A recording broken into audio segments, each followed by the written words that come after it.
Hello everyone, I'm Kodesha. So in this video we're going to go through lesson 1.9, complex input screens. Okay.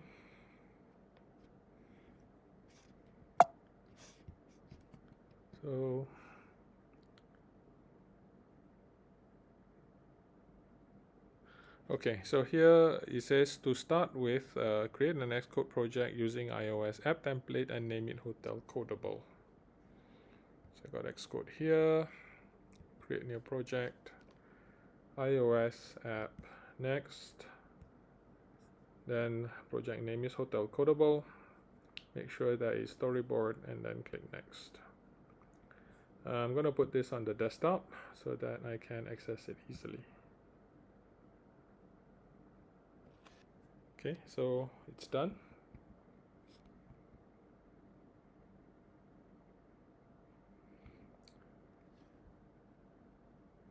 So the next thing that I'm going to do is I'm going to create the model objects. So let's do File, New File. So this will be a Swift file. You can actually use two different files, but I'm just going to put it all in one file. So next, I'll call it Hotel Codable Models, and I'll create.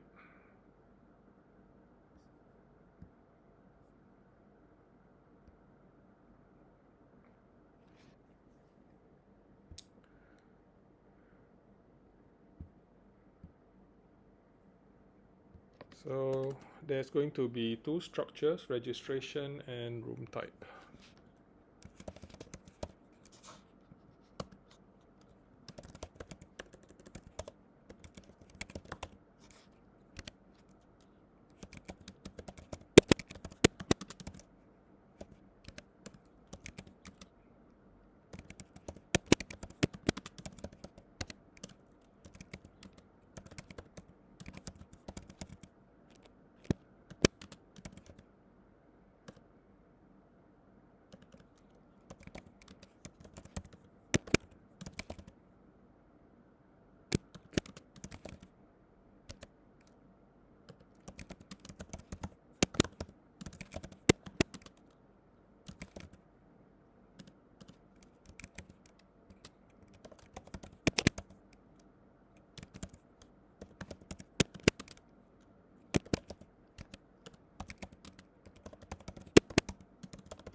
Okay, this is fairly self-explanatory. You got the name of the guest staying at the hotel, the last name of the guest, the email address, when he's going to check in, when he's going to check out, the number of adults and the number of children. For the Wi-Fi, that is, do you want a room with Wi-Fi? And for room type, this is another structure which I have not created yet, which I will do now.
Okay, so for room type,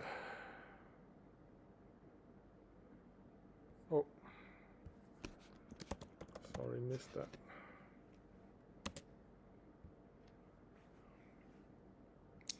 So for room type, I need to know the name of the room, the short name of the room, and the price for the room. I also have another property called ID, which is integer, which you'll see it being used later. And then you have a static function. So if you wanted to say that one room is the same as another room, you will compare the IDs. So I'm going to change the simulator to use my favorite simulator, iPhone SE. And then I am going to work on the input screen. So for that, you go to main.storyboard.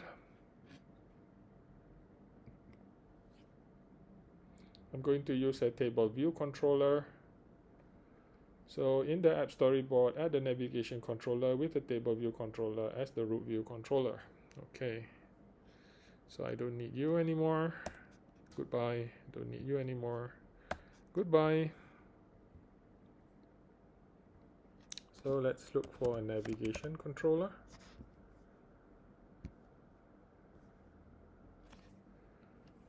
So a navigation controller conveniently brings along a table view controller. Now I need this to be the initial view controller. So in the attributes inspector, I'm going to set it as the initial view controller.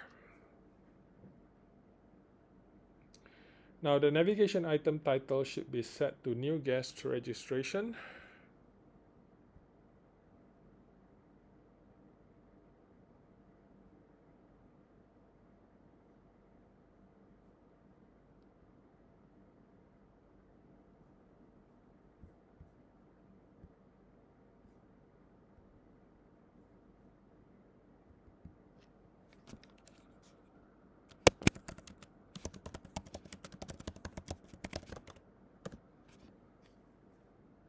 And in the attributes inspector, the table view should be set to static cells. So we go to the attributes inspector, set the content to static cells, and set the style to grouped.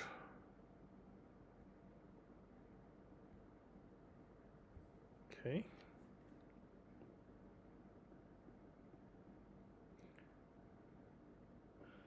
Okay, first thing, gonna collect 3 pieces of string data: first name, last name, and email address. So for this, I'm going to use text fields. So add a text field to each of the 3 cells, one for each string that you're collecting: first name, last name, and email.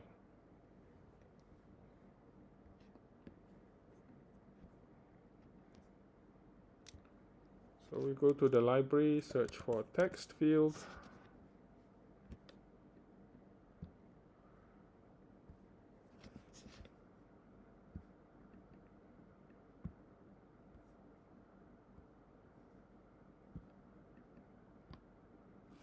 Okay. Pin all 4 edges of the text field and set the placeholder text in the attributes inspector. So using the add new constraints button, everything is going to be pinned.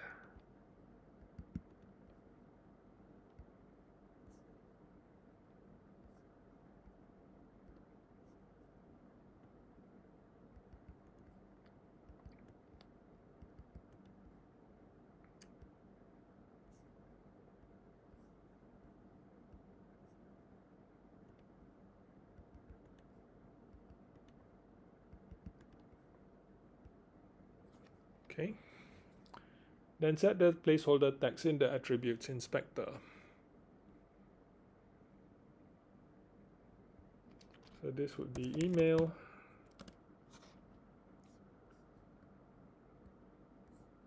This would be last name. Oh, not that one. Placeholder. This will be first name.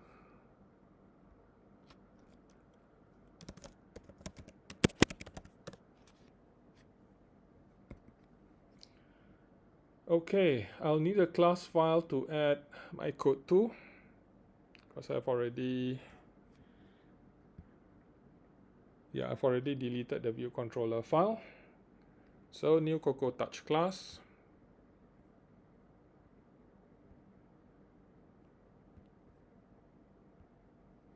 This will be an subclass of UI Table View Controller, and we'll call it Add Registration Table View Controller.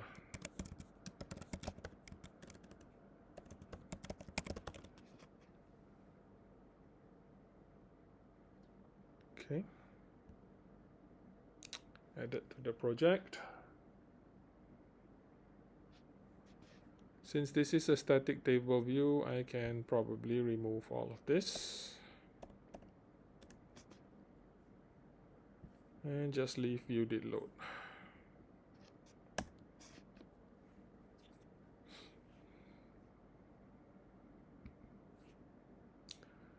Make sure the identity of the table view controller is set.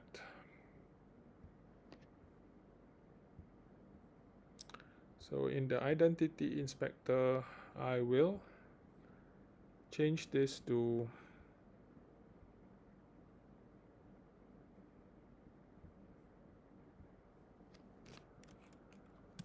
Add Registration Table View Controller.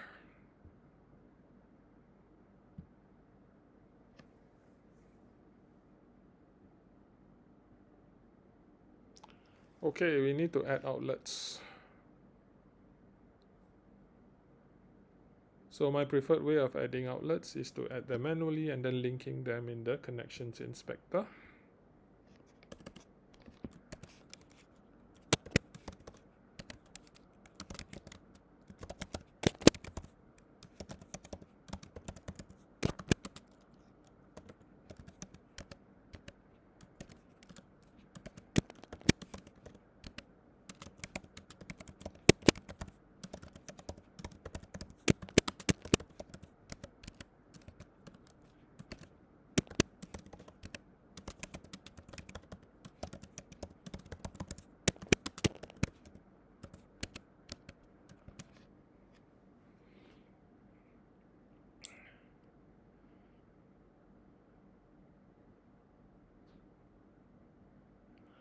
Right, so we will go now to the storyboard.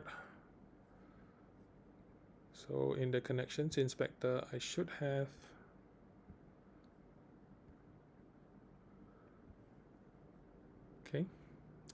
the outlets. So I'm going to connect the outlets now. First name and last name.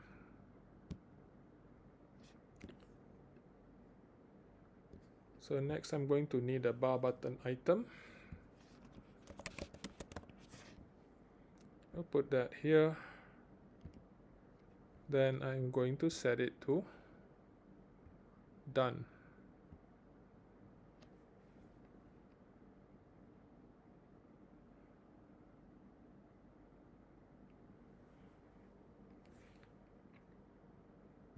Okay, so I'm going to need an IB action for that. So let's get an assistant. Control and drag from the done button.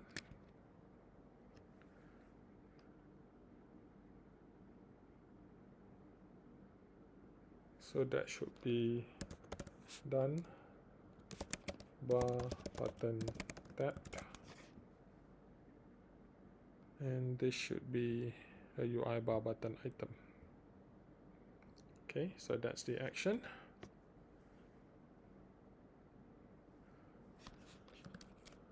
Get the values from the text fields. Incidentally, I think I can just do that like this. Now I've got more room to type.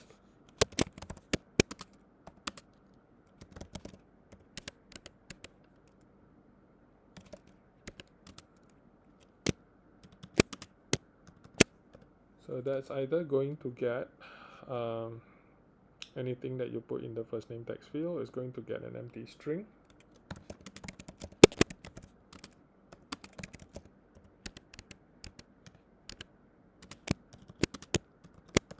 Same for last name.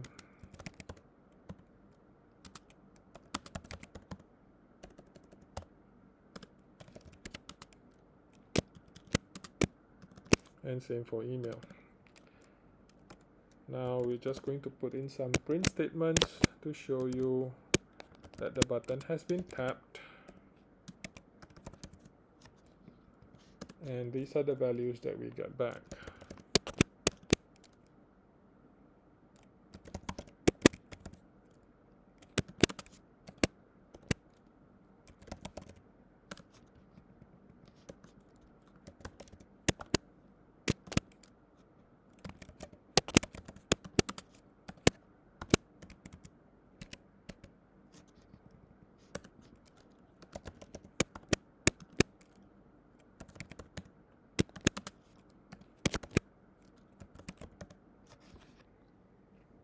Okay,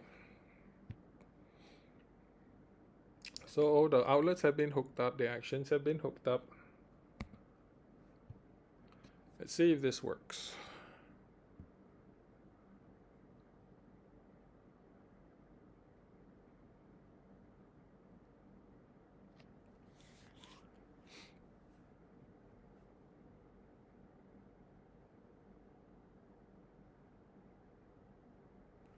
Okay, new guest registration, first name Coder, last name Shah, email,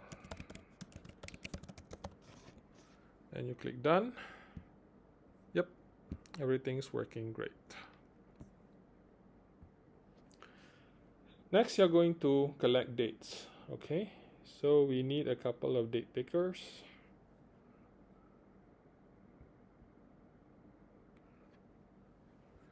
So going back to the storyboard now.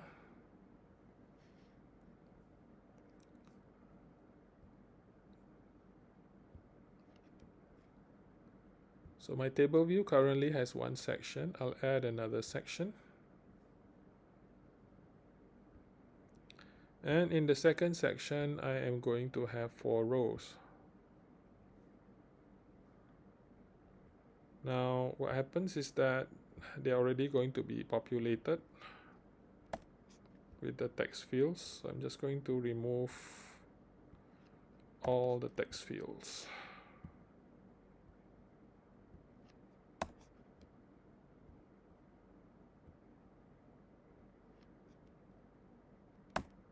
Okay, so we've got 4 empty cells.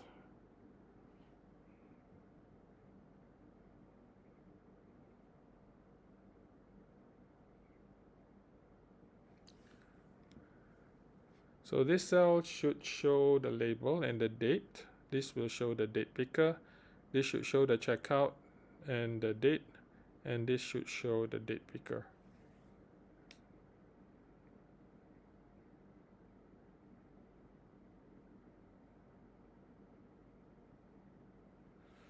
Right, so I'm just going to configure the label cells first. So for this cell, in the attributes inspector, the style should be right detail. And for this one, it should also be set to right detail. Then I am going to update the labels. So this should be checked in date. Change the font size to 17.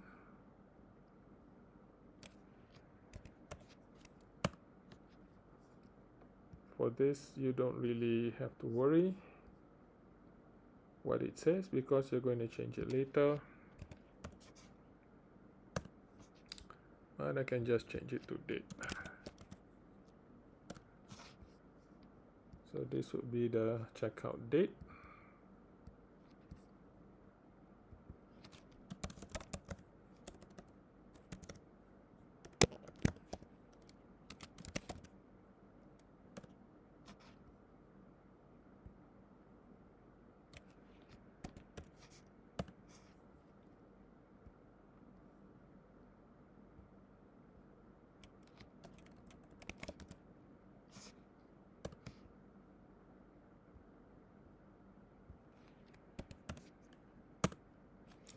Right.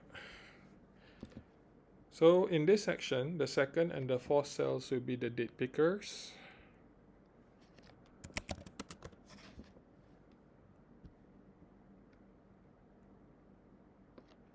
And the preferred style should be wheels, and the date and time. Okay, change the mode to date. Then I'm going to use constraints to make them fill the cell.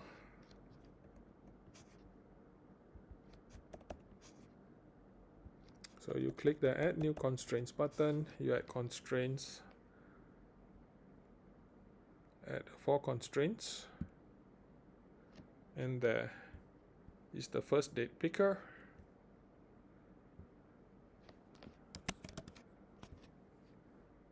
Put this in,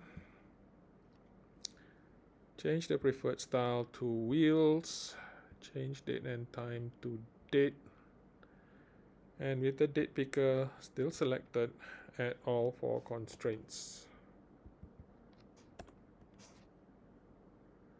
Now you'll notice the size of the table view cell will automatically grow to accommodate the size of the date picker.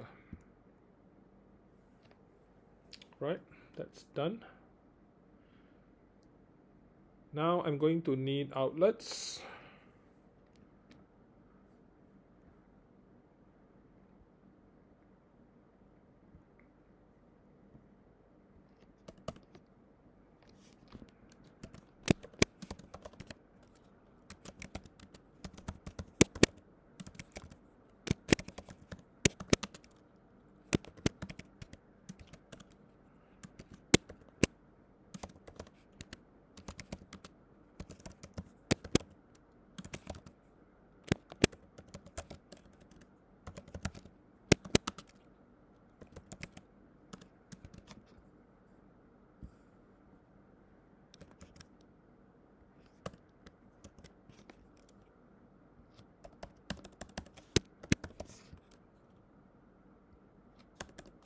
Okay.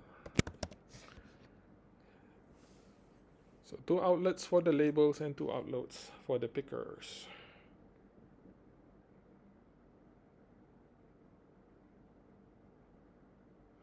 Then I need a method to update them.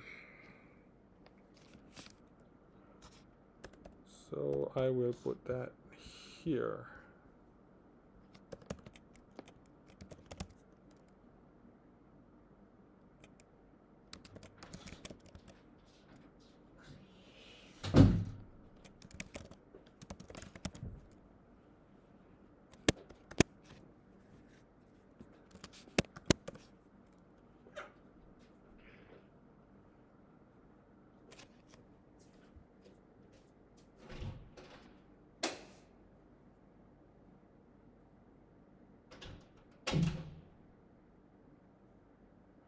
So for the update date views method,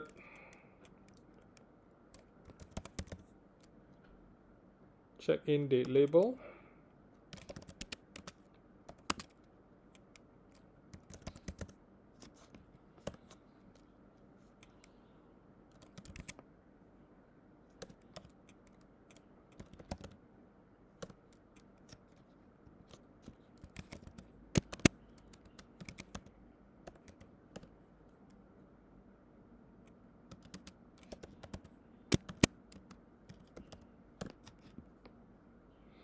So that is for the check-in date label.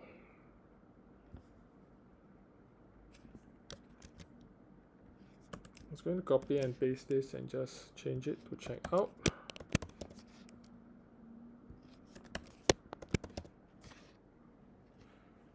So checkout date label.text equals checkout date picker.date formatted date abbreviated time omitted. Right, so this will populate the 2 labels, and it is the same method that will be executed whenever each of the date pickers is changed.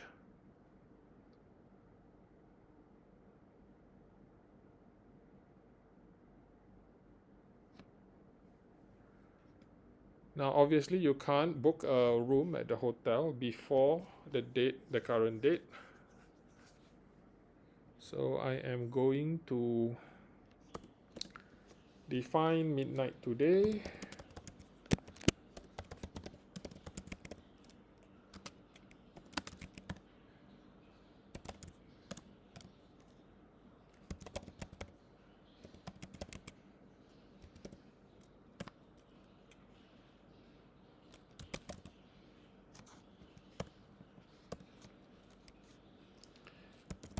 Then check-in date picker's minimum date will be set.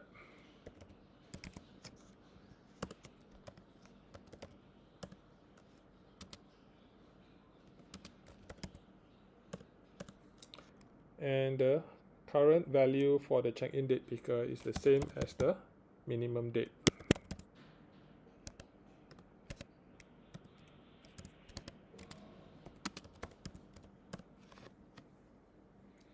Now at the top of update date views, check out date picker's date.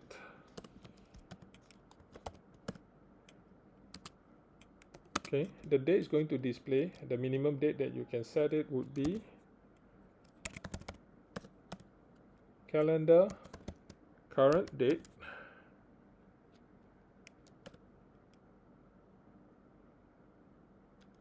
by adding day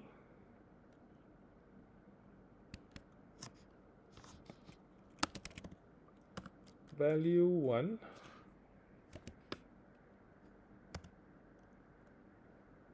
to check-in date picker dot date. So it's always going to be 1 day later. Now in the IB action, func date picker value changed. I'm just going to call this method.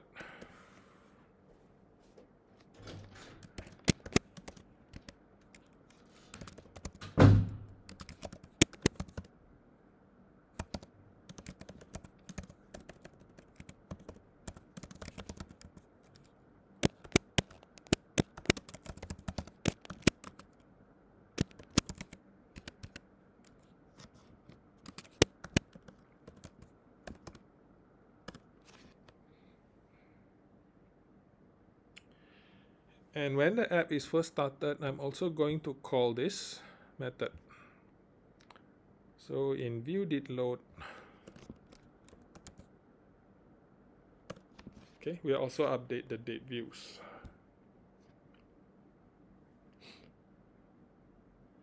Then I'm going to change the code in the done bar button tapped method, because now we have the check-in and check-out date.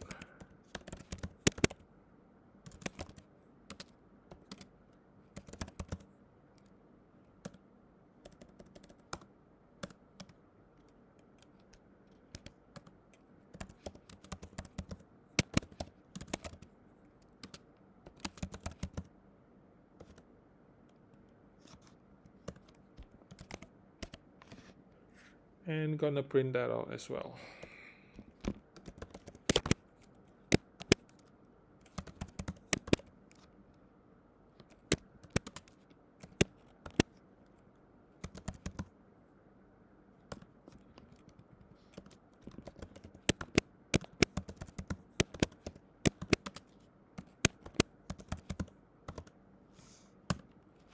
Okay.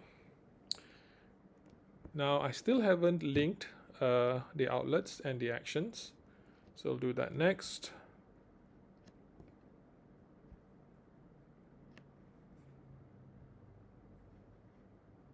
You can see here in the connections inspector, check-in date label, that would be here. Check-in date picker would be this. Checkout date label would be here. And checkout date picker would be this. Then for date picker value changed, drag this to the first date picker and choose value changed. And repeat the process for the second date picker. Okay, all the connections have been made. Let's try and run this now.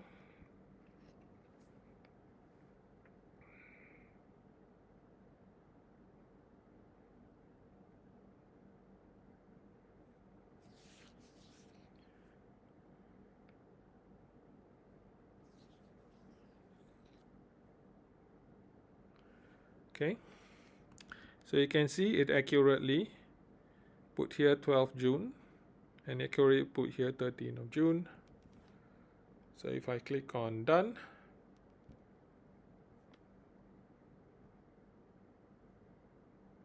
so you can see I got the check-in and check-out dates.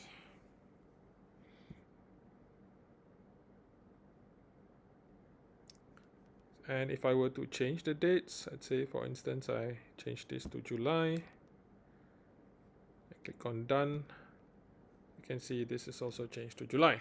Alright, everything's working. And you will also see that this takes up a lot of space. So we are going to be adjusting the cell heights.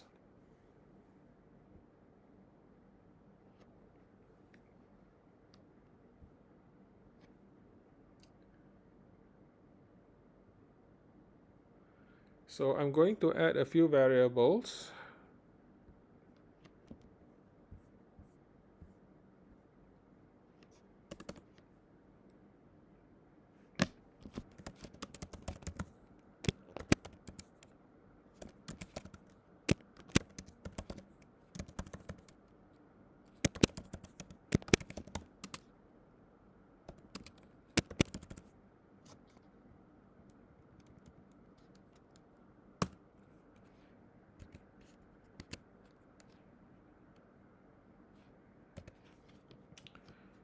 So this is the cell that contains the check-in date picker.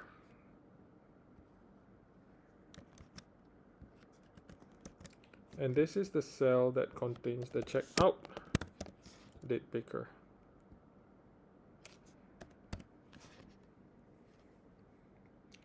I'm going to add a couple of booleans.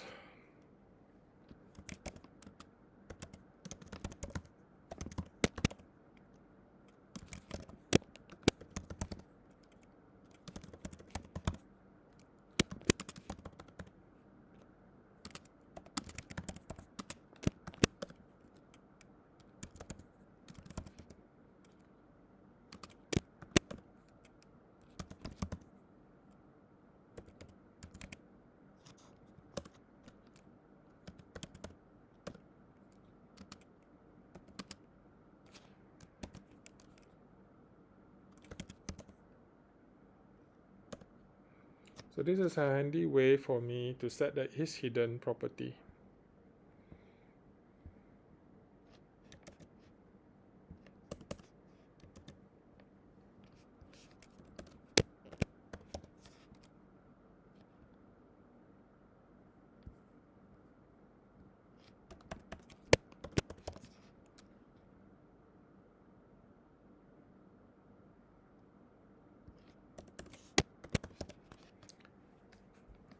So is checkout date picker visible?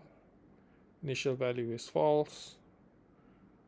Whenever the value is set, checkout date picker will be the opposite of the isHidden property, will be the opposite of whatever is the value inside is checkout date picker visible. Alright, so now I've got variables to track the visibility of the date picker. I can implement the table view height for row add method.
So the way this works is that if check-in date picker cell index path where is check-in date picker visible is false, the cell height will be set to 0 because the date picker will be hidden. And if checkout date picker cell index path where is checkout date picker is visible is set to false, again we return 0. All other table view cells will be set to automatic dimension. So that will handle the part where the cell size is set to 0 if is check-in date if the date pickers are not visible. Now we need to make them go back to the original size.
So the way this works is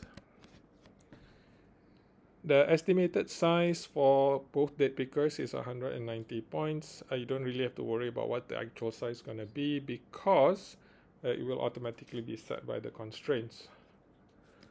Now let's just see what happens when I build and run. Because the initial values are false, yes, both date pickers are now hidden.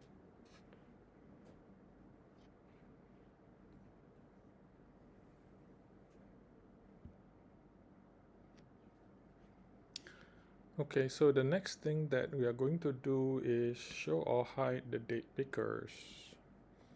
So if I press play,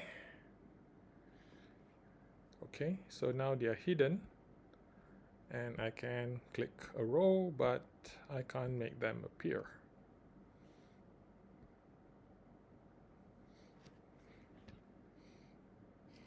So I want to make it so that when I tap a cell,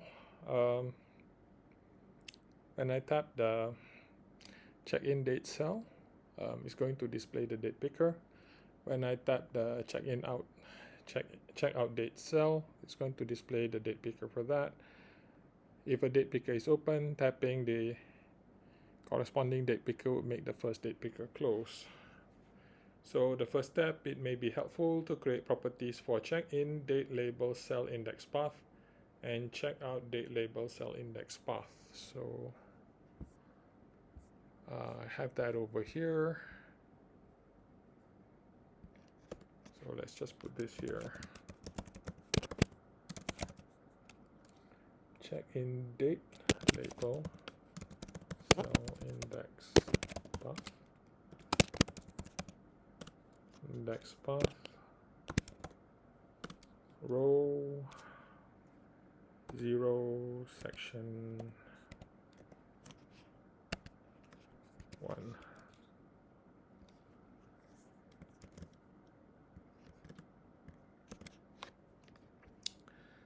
So for checkout date label cell index path, that will be row 2. Okay, so if you look at the storyboard, okay, so this is section 1. Row 0 is the label, row 1 is the picker, row 2 is the label, row 3 is the picker. Right. So now that we've got that done, I'm going to use another one of the table view methods, which is a did select row at index path.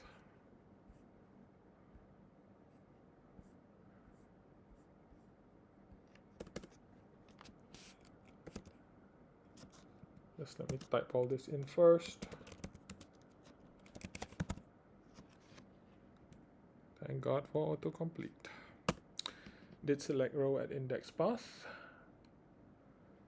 So when the row is selected, it highlights. I wanted to highlight briefly, so immediately after, I am going to deselect the row.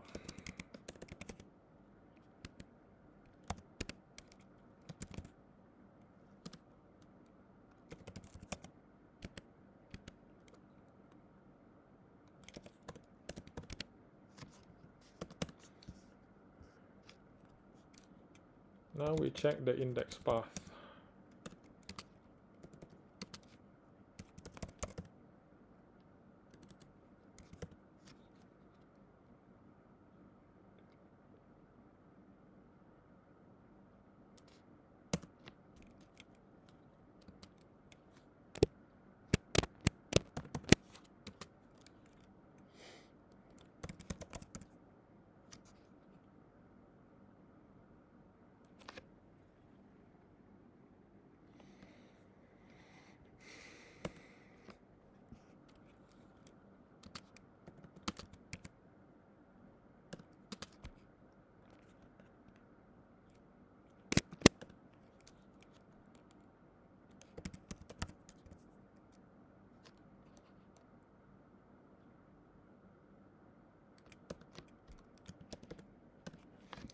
So what this if statement means is that check-in label is selected, checkout picker is not visible, so we toggle check-in picker.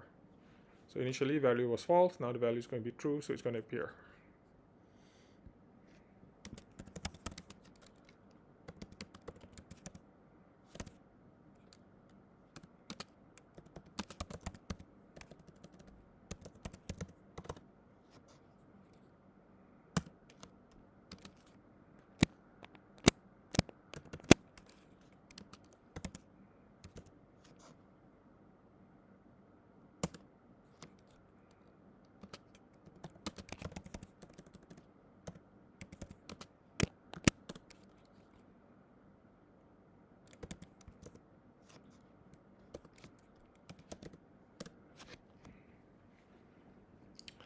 So for this one, checkout label is selected, check-in picker is not visible, toggle checkout picker.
So if either label is selected, previous conditions failed, meaning at least one picker is visible, toggle both.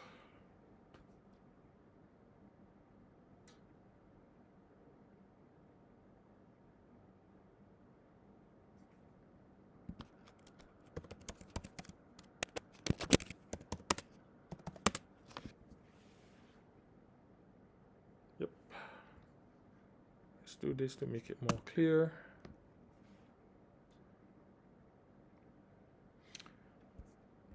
Then I will tell the table view to begin updates and end updates, which will make it redraw.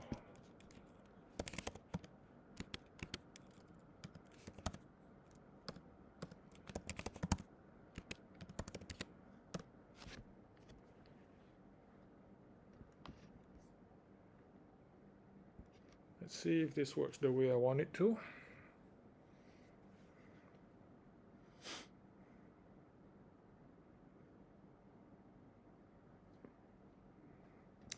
So tap on this, it appears. Tap on this, it disappears. Tap on this, it appears. Tap on this, it disappears. Tap on this, the check-in date picker appears. Tap on checkout date, check-in disappears, checkout appears. So perfect. Everything works the way it's supposed to. Okay. Now I'm going to add another section. So you go to the main storyboard, table view, attributes inspector. So increase the number of sections to 3. So for the third section, there will be 2 table view cells. I'm just going to remove their contents.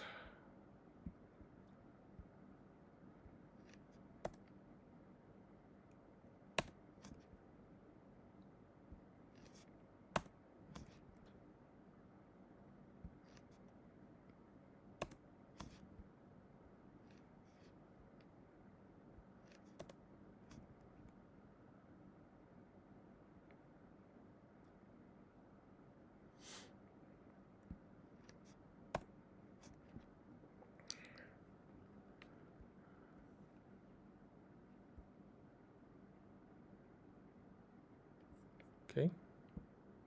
For some reason I wasn't able to delete that content anyway. Oh yes, probably because I set it to custom. Right, not a problem. So table view cell is custom, table view cell is custom. So you're going to add, I'm going to add a couple of steppers so that I can put in the number of adults and number of children. Right, let's make this a bit bigger so I can see what I'm doing.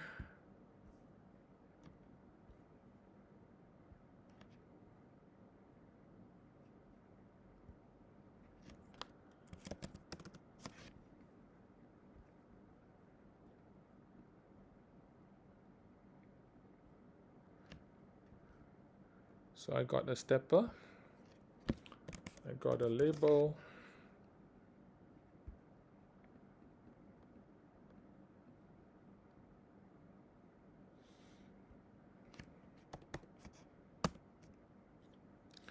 put both of these in a stack view.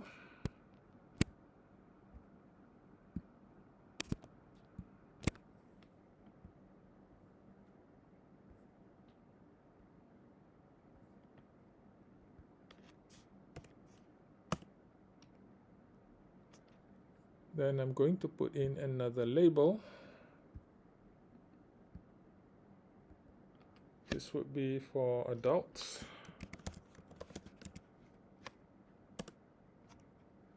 And put this in the stack view as well.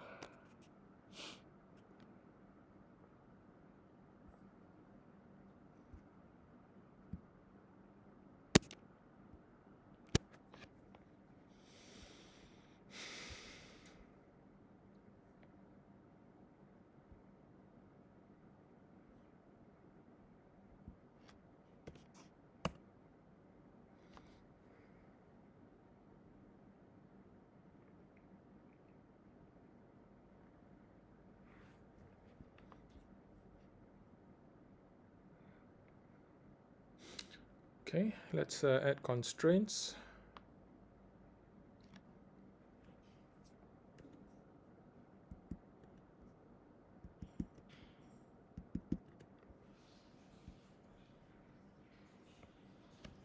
Okay,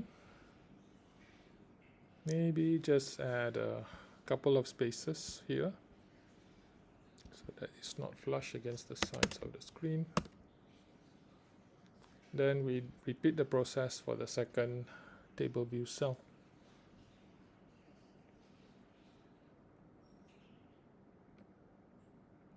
I wonder if I can just duplicate this. Never mind, we'll just do it this way. So everybody can see the process again. Stepper.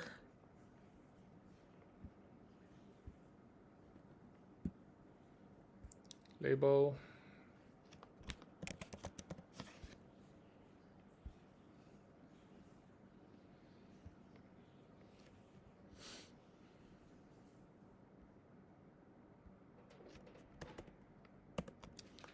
So then we put both the label and the stepper into a stack view.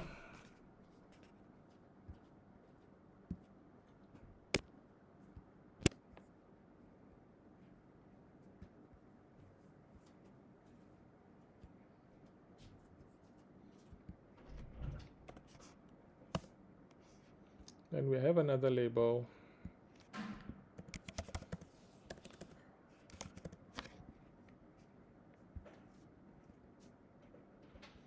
This label will say children. And put that into the stack view as well.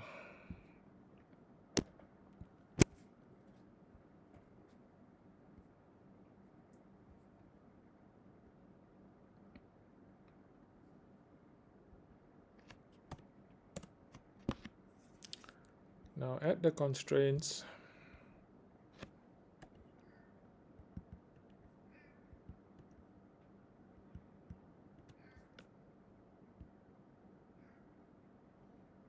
Okay.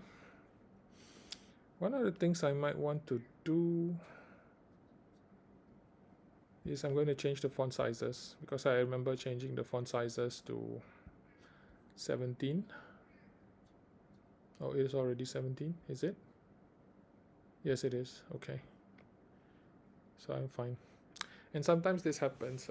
You'll see that it's slightly askew, not aligned properly. But if you check on the constraints, it's perfectly fine. So if I were to build and run, it should, in theory, appear perfectly fine on the screen. Now you can say there that the values are ambiguous, but it still looks okay to me, so I am leaving it. Just put a couple of spaces here so that it is a little inset.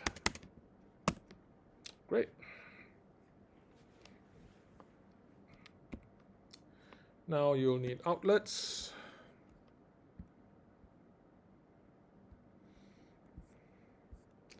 So generally, outlets are all at the top.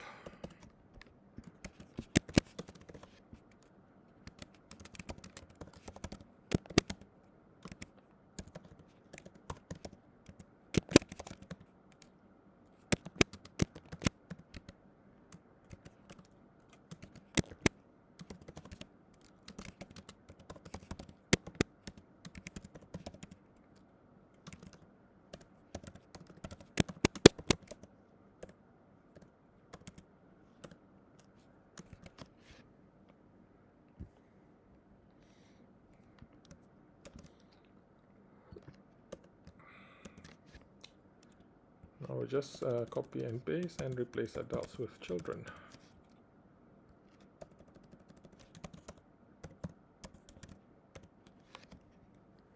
Okay, number of adults label, number of adults stepper, number of the children label, number of children stepper. Okay, to update new views, add a method called update number of guests. So this is similar to the update date views. Both the labels will be updated when you call this method.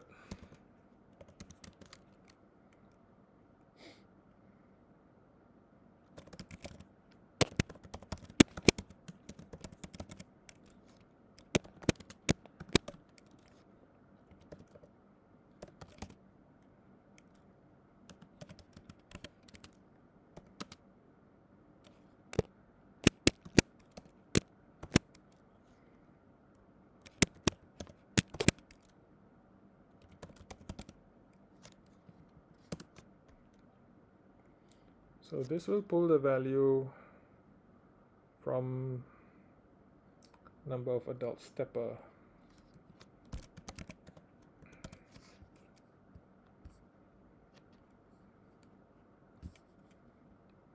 So being lazy, I am copying and pasting. Just replace the word adults with children.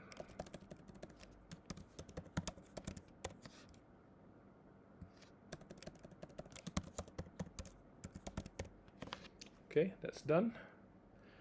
So to respond to a change in the stepper value, I have an IB action.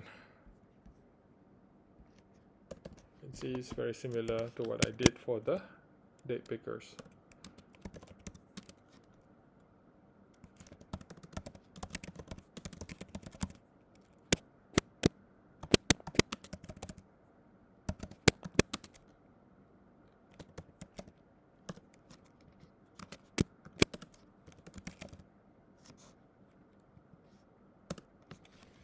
And since I have that there, I might as well do that in view.didLoad as well.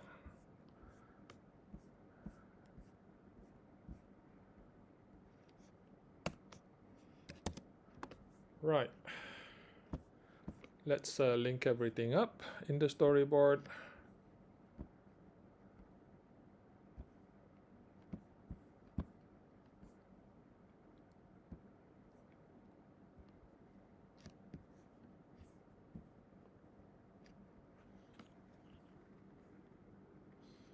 So that would be number of adults label, number of adult stepper, number of children label, number of children stepper.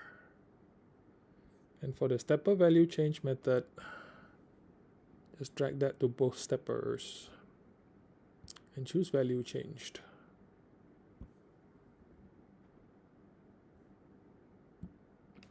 All right. Final step,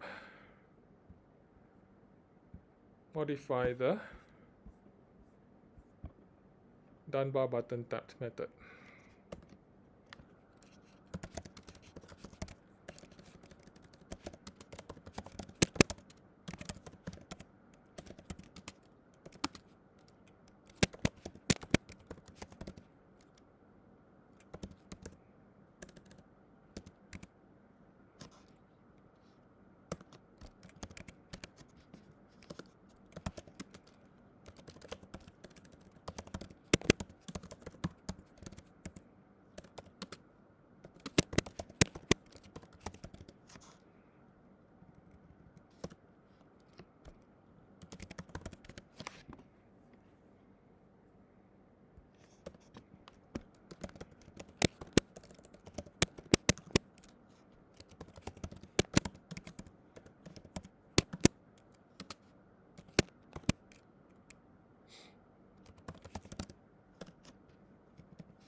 And that will do. So now when I build and run,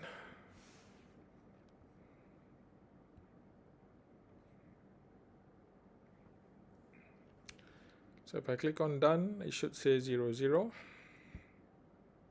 And if I increase the values, yep, works perfectly. All right.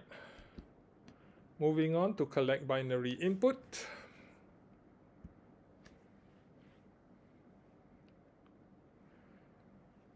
So we go back to the storyboard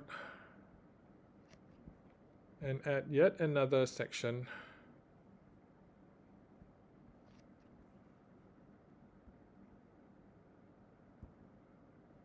Okay, so now we have 4 sections.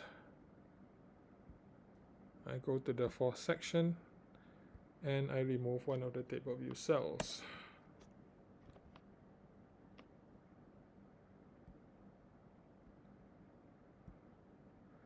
And since I already have a stack view with a stepper, I'm just going to take out the stepper and replace it with a switch.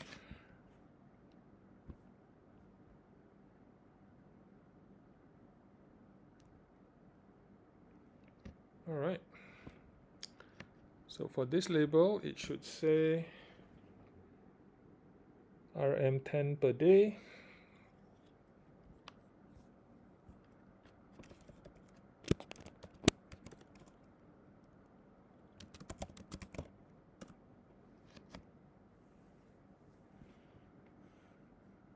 And for this one, it should say Wi-Fi.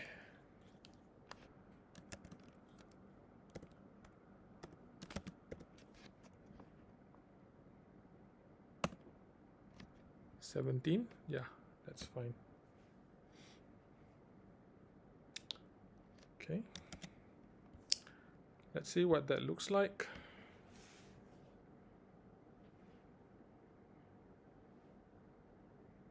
Yeah, just about perfect.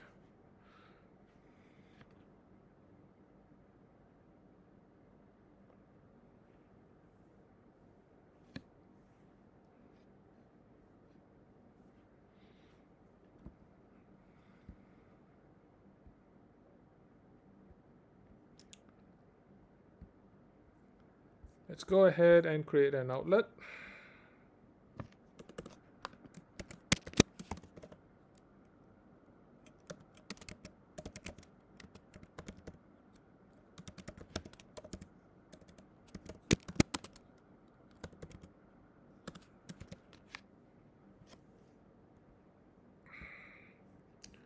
And we're going to create a action.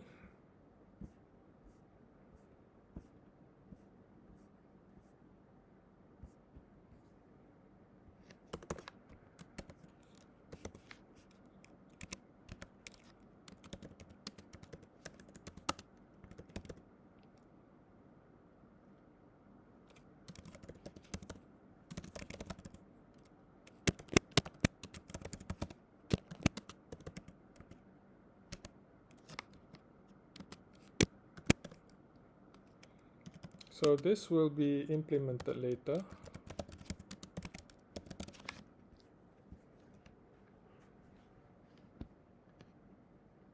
Then we update the done bar button tapped method.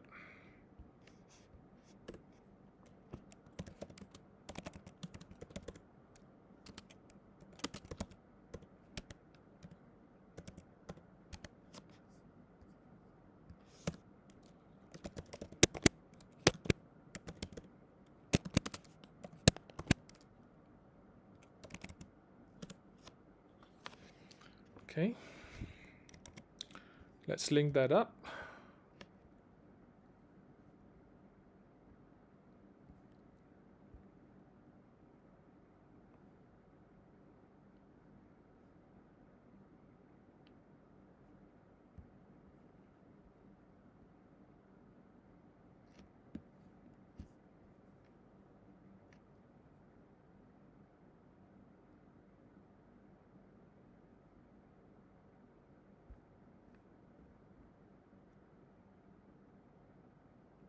Okay.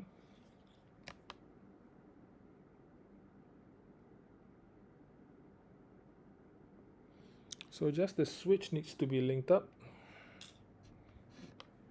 Yeah, because that's the only outlet. So that's done. Let's have a, let's check.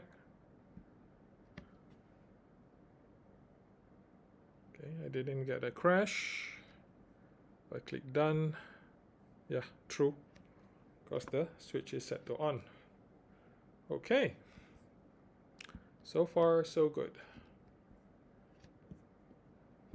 Now the last thing to do is to add the room type. So for this, I'm going to have another view controller, which allows you to select the room that you want to stay in.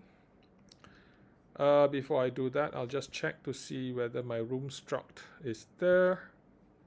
Yep, so the room struct is there. And then I can add an array of room types as a type property on room type. So since this is a type property,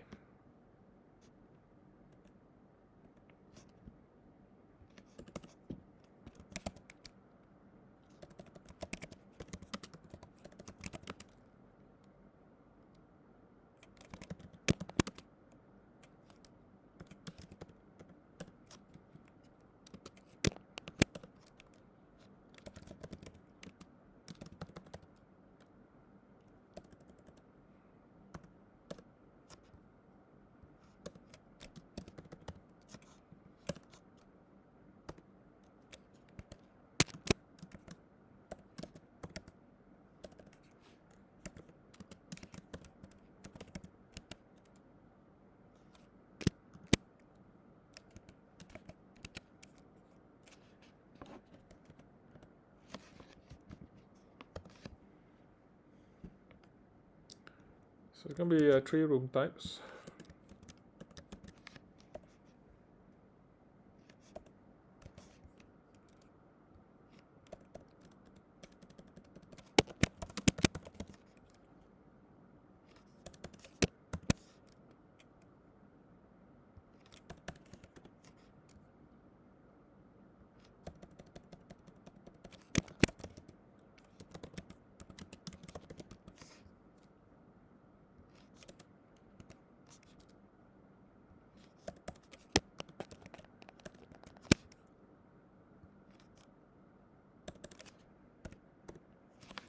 Right.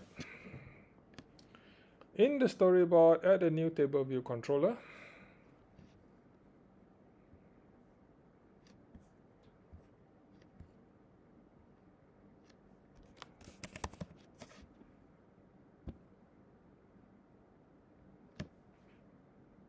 So this will display the room choices.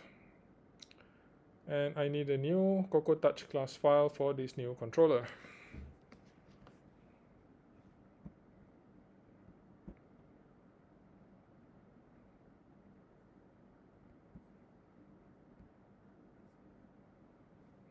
And this will be called Select Room Type Table View Controller.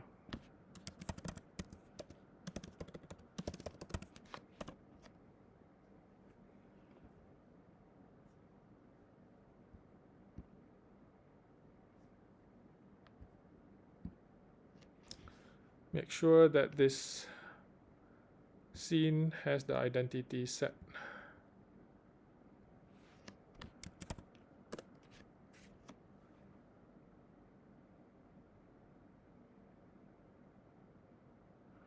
Okay, so this is a dynamic table view.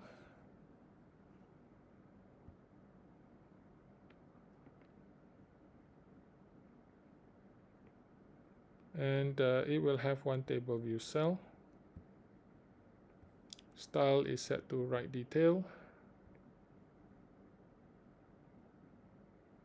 And reuse identifier is set to room type cell.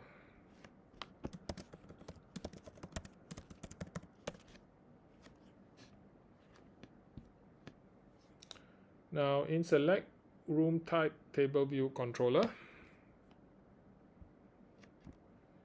going to implement the data source methods.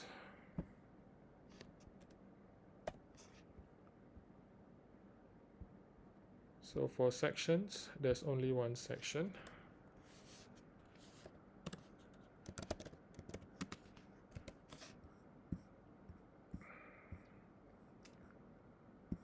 For rows, there'll be the same number of rows as there are rooms.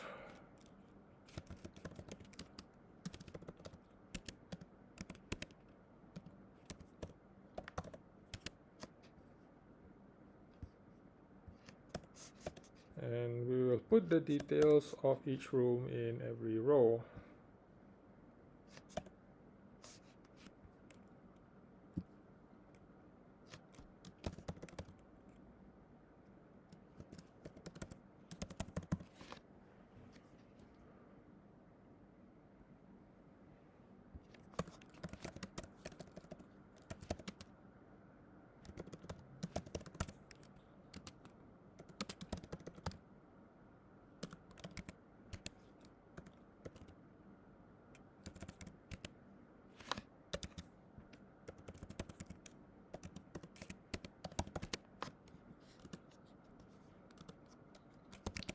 Then we get the cell configuration.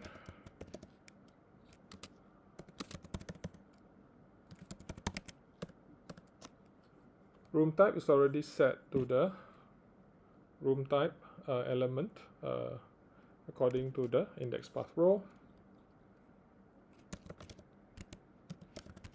So set the text property of the default content configuration.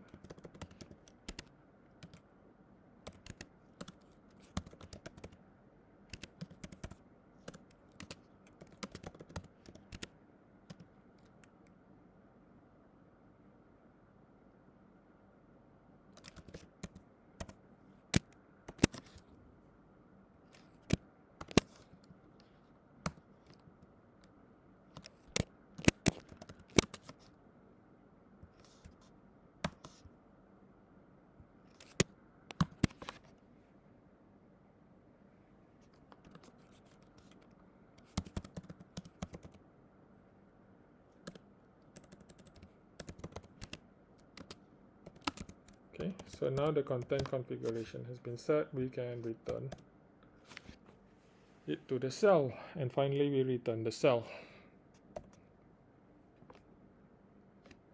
Okay, we go back to interface builder, and just to test, we are going to drag the arrow which denotes the initial view controller over here to the newly added table view controller.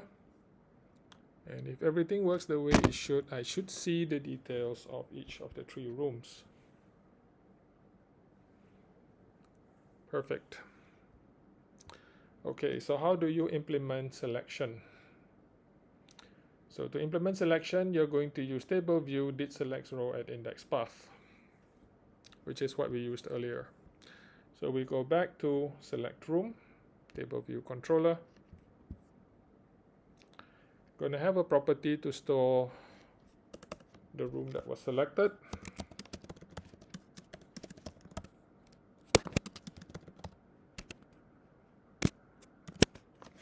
Initially it's not going to be selected, so it's an optional. And I will implement table view did select row at index path.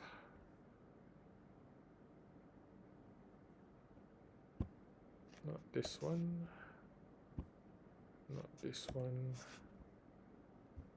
Nope. Nope. And nope.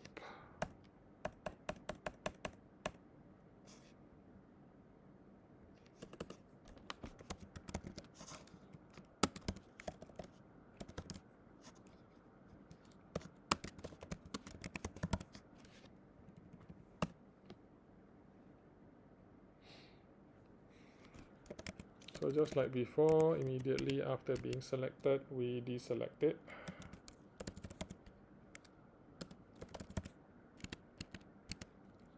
I'll make it animate.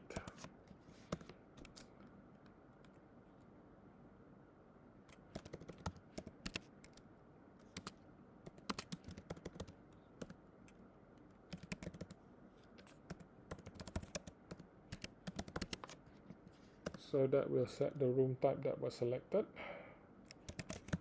I get the table view to reload the data. Now I need to indicate which is selected.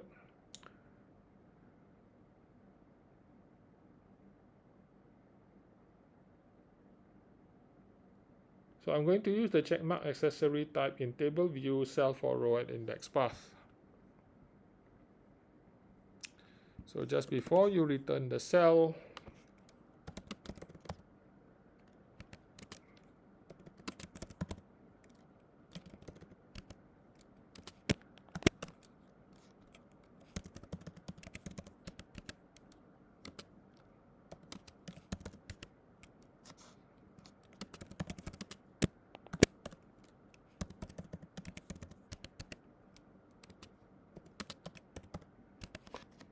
okay.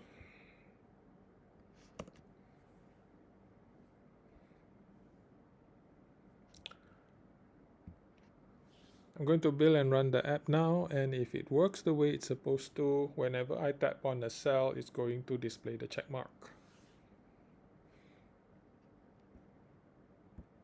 which it does.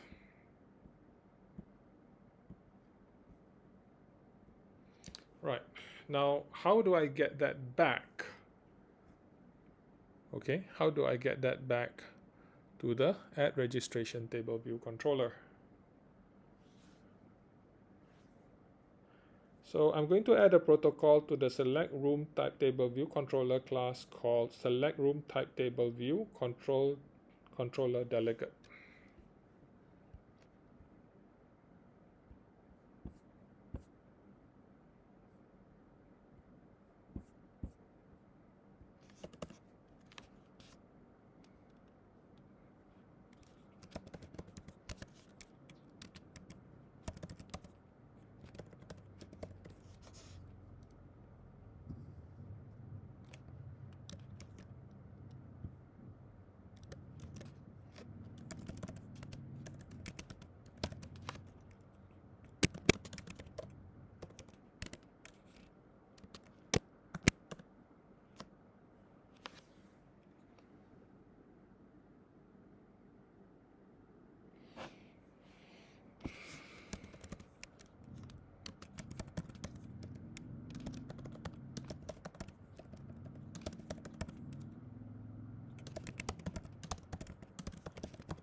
So there's a method in here.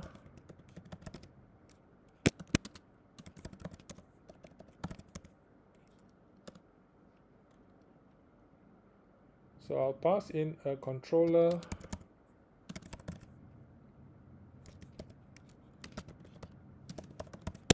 and I'll pass in the selected room type.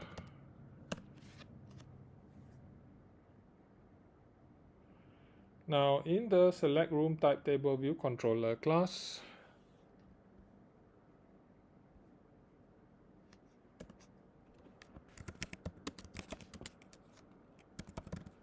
going to implement the delegate property.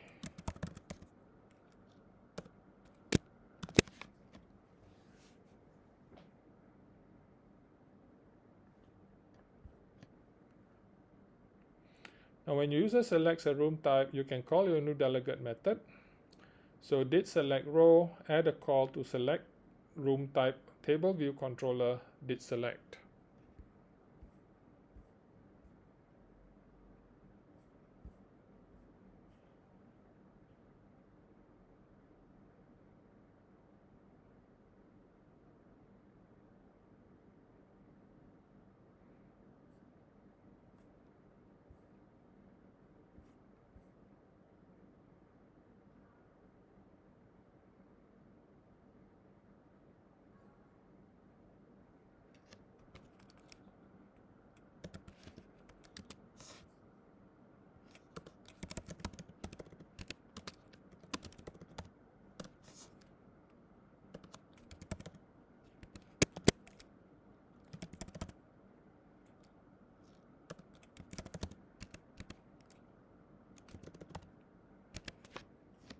Okay.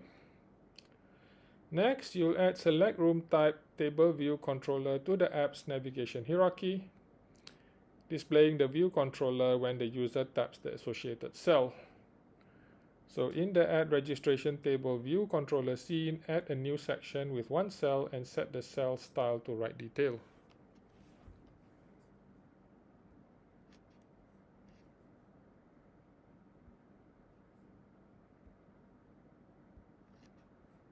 So I will add one more section.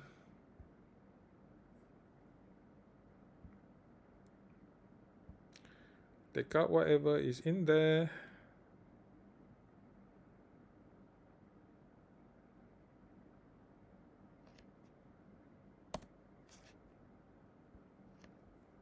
And set the cell to write detail.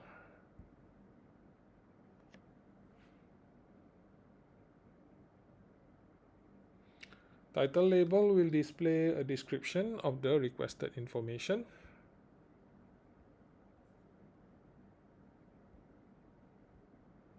Don't forget to set the size to 17.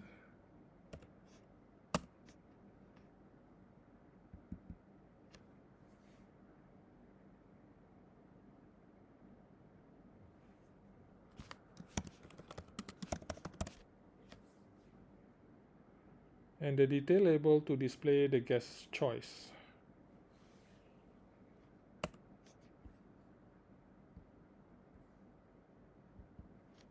So I'll just put choice. Doesn't really matter because it's going to be programmatically changed anyway.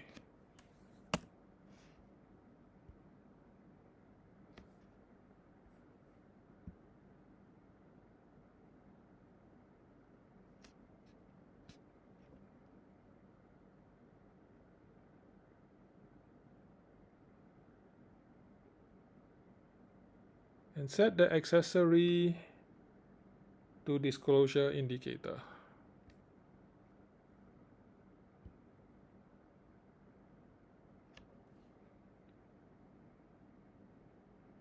Now go back into the add registration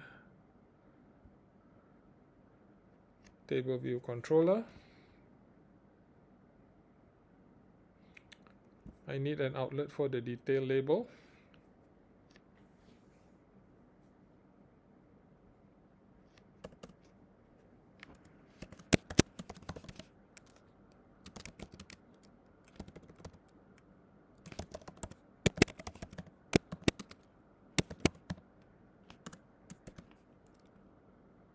And I need a property to hold the selected room type.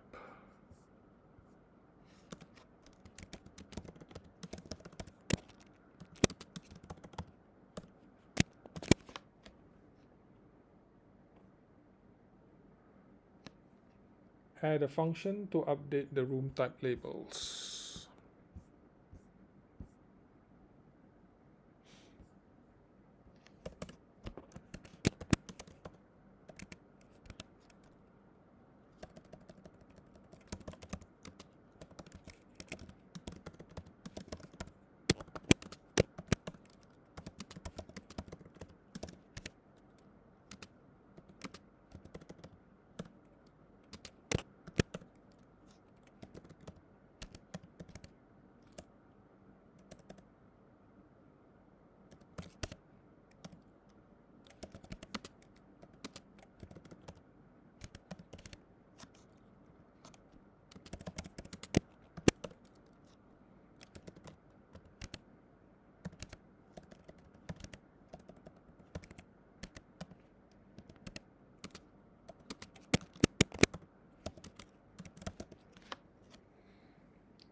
And we call this in view did load, so that initially the room type label will say not set.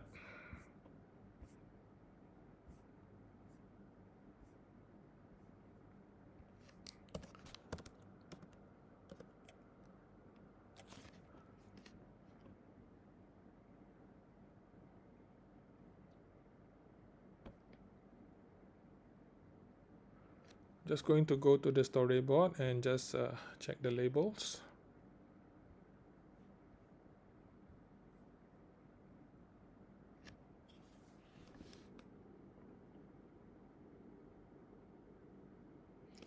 Check in date label, check in date picker, check out date label, check out date picker.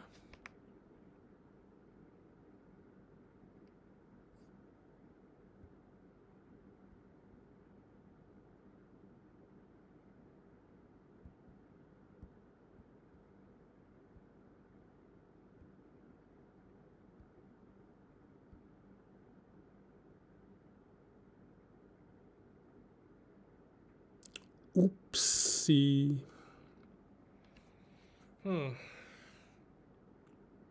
Okay, I made a mistake here. It went there. Right, not something that I can't fix.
All right.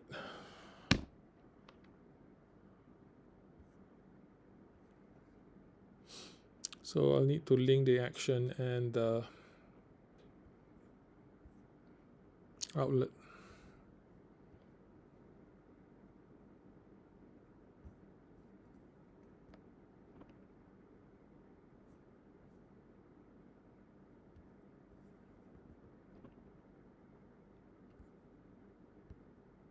Okay, that's done.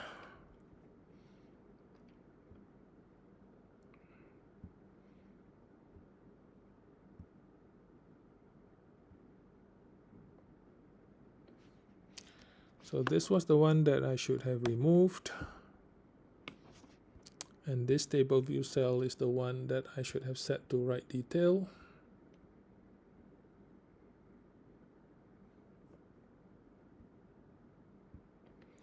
So the title label should be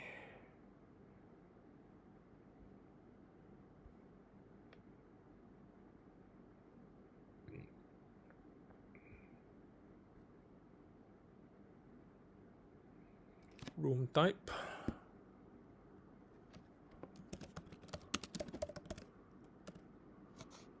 So that should be 17 points.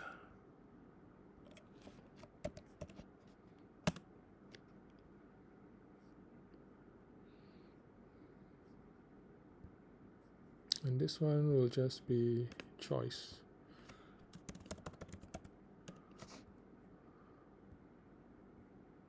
$17 points.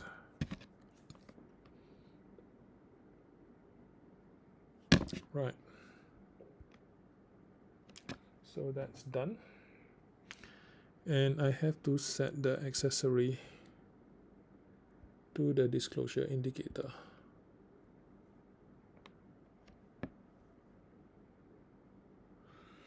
Okay.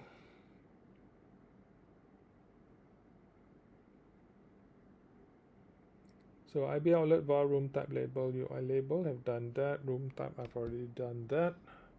Add function to update the room type labels, done that. Add a call to the update room type function, already done that.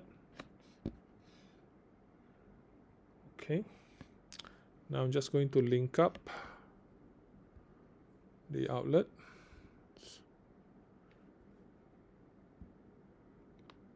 Yeah, this is the only outlet I haven't connected yet. So that goes to choice.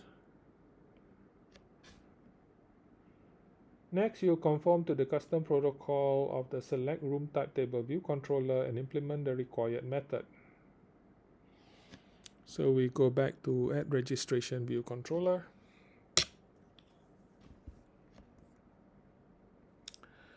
And I will make it conform to select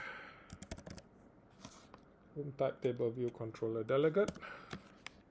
It's going to complain, so I can now implement the stub.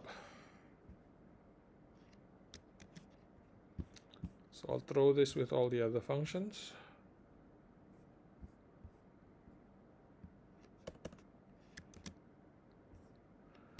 Func select room type table view controller, select room type table view controller, did select room type.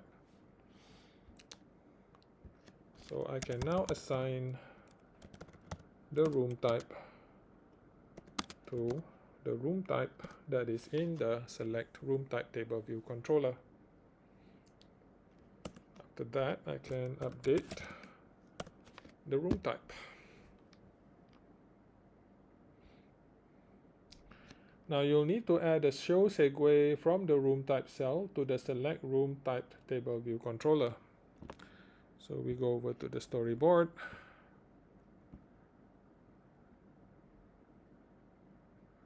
So this is my table view cell. Hold down the control key, drag to here and choose the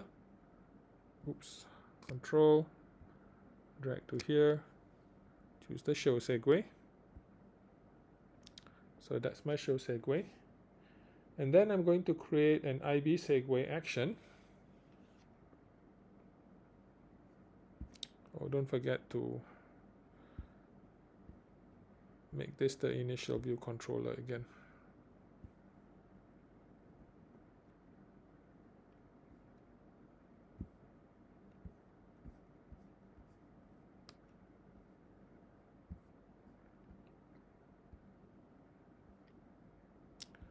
So get the assistant out. This will be at registration table view controller. That's correct.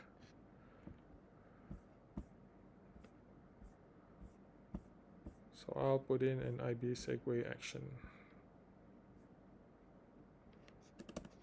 Right there would be good.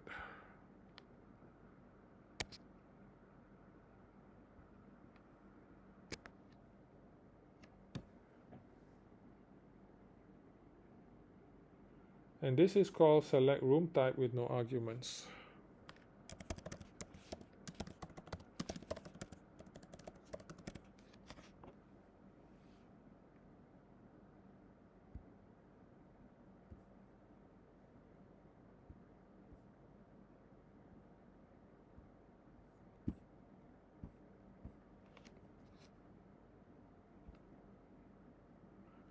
Now, going to implement select room type.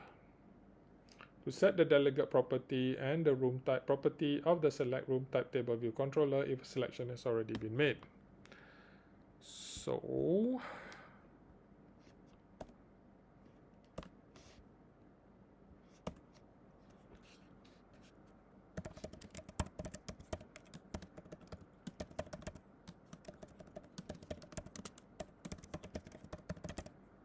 okay.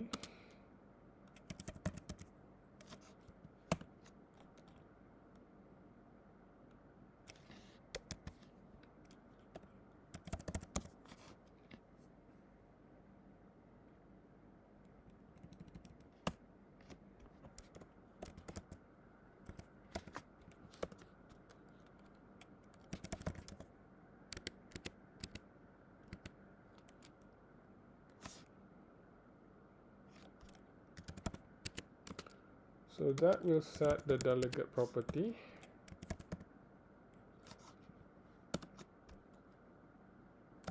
And that will set the room type, so I can pass it to the select room type table view controller.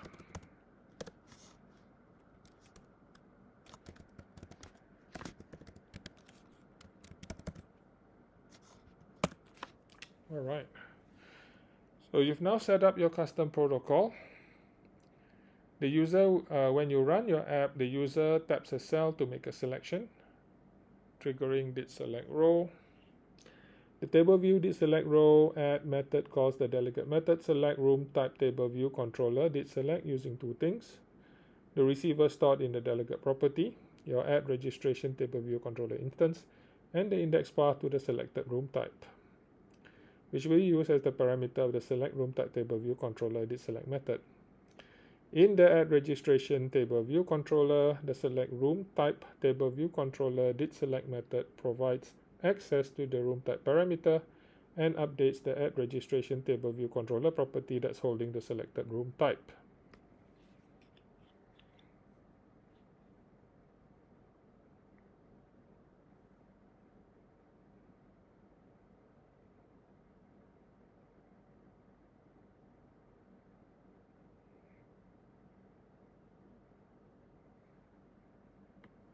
Oh, this should not be add registration.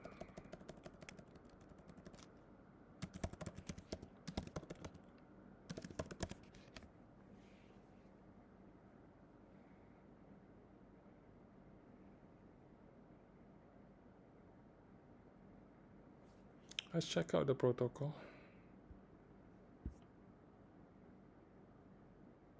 Yeah, that's right. So the only warnings are, yes, only the views. Alright, so no issue.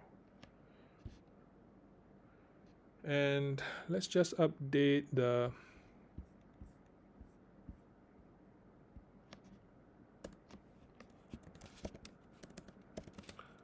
done bar button type method.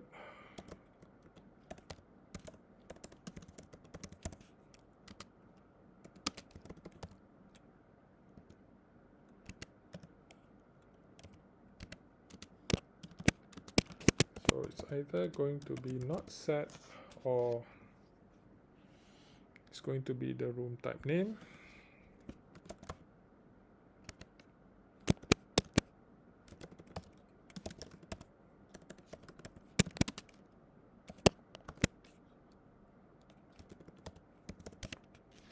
Okay. Alright, let's see if this works.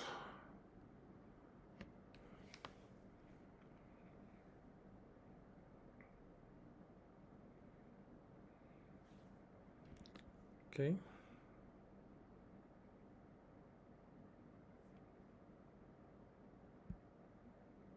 Room type not set.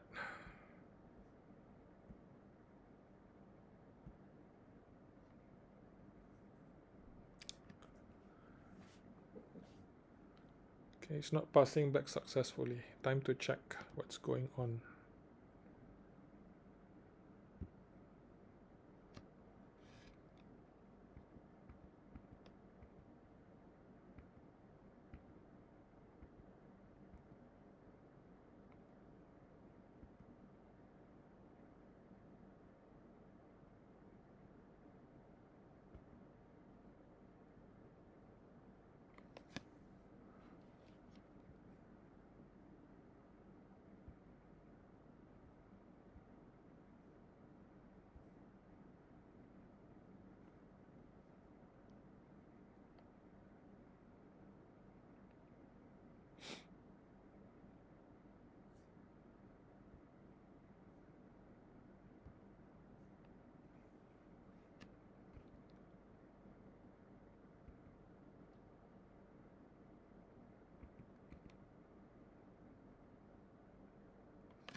So what I'm doing now is I'm looking for the mistake that I made.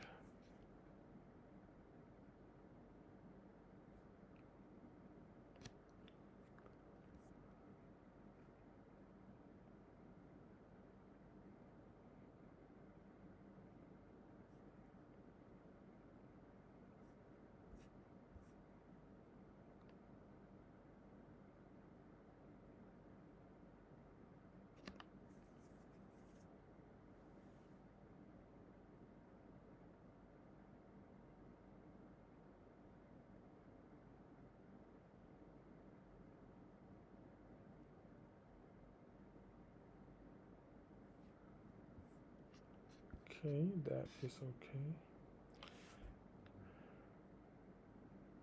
So we look at the protocol.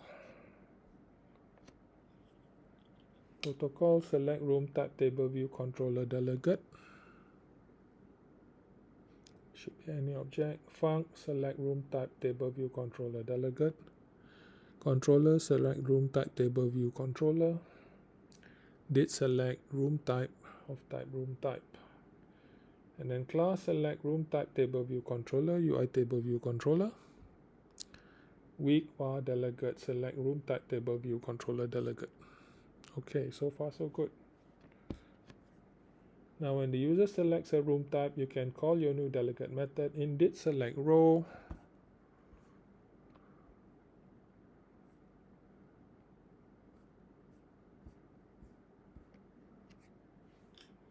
Table view, did select row at index path, let room type is room type all index path row. Self.room type is room type. Delegate, select room type table view controller. Self did select room type. Table view reload data. Next, you'll add select room type table view controller to the app's navigation hierarchy, displaying the view controller when the user taps the associated cell in the add registration table view controller scene.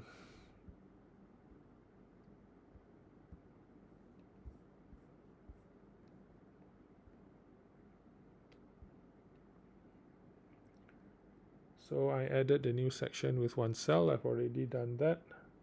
Set the set to right detail, already done that. Use the title label, it says room type. Then the detail label to display the room choice. Accessory disclosure indicator. Set the outlet for the detail label.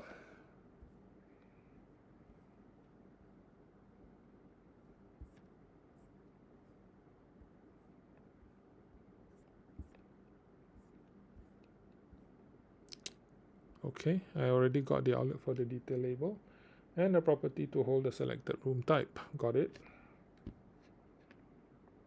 Next, add a function to update the room type labels.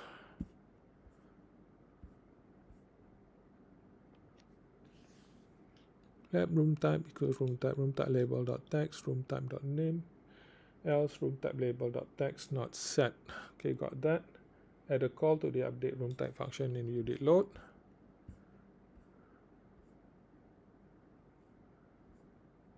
Got that.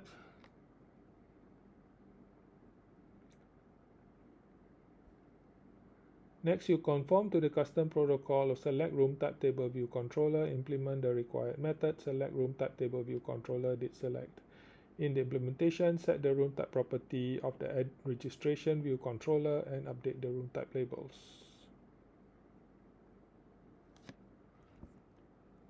Class add registration table view controller, UI table view controller, select room type table view controller delegate. Then we go to func select room type table view controller.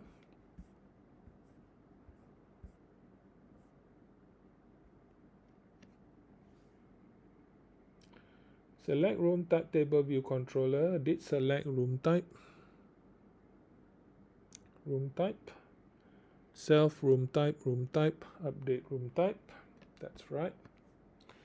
Now you'll need to add a show segue from room type cell to, yeah, already done that. Create an IB segue action in add registration table view controller.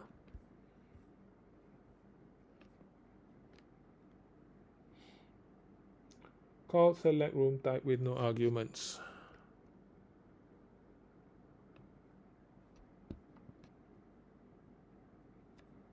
IB segue action func select room type. That will return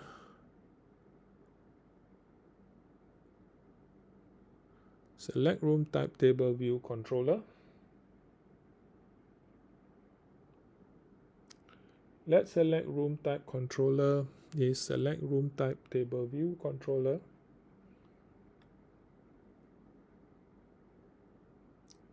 Select room type controller delegate.self, select room type controller room type, equals room type, return select room type controller. So I'm very confused because everything seems to be in order.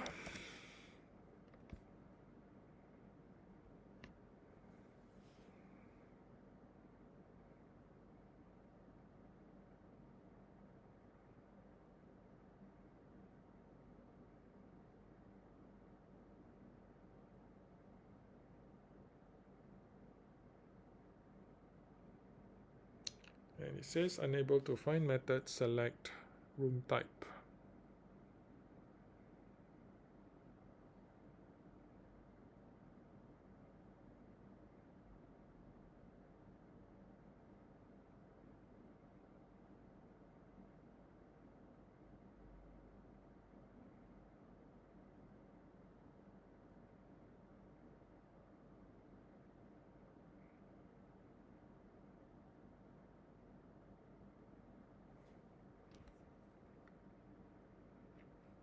But it's right there.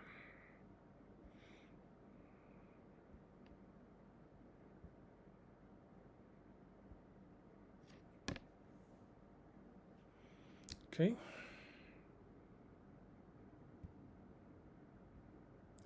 Let's try closing the project and reopening it.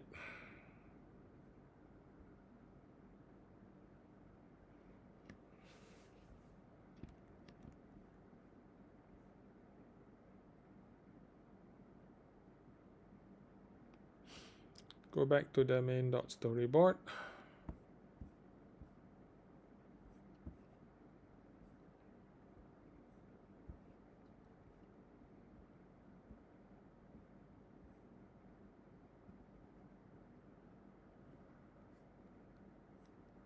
And get the assistant open.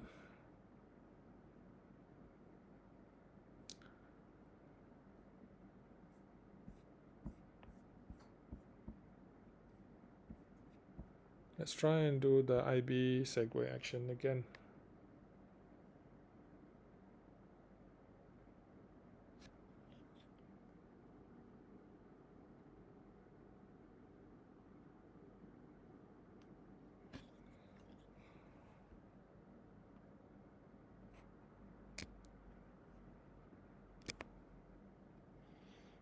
So object is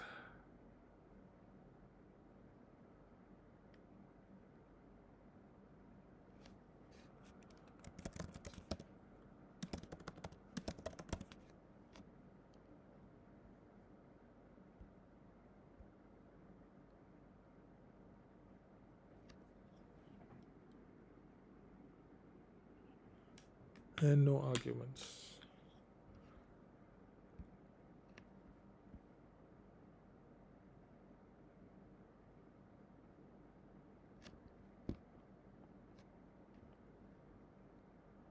Okay, copying the code from here.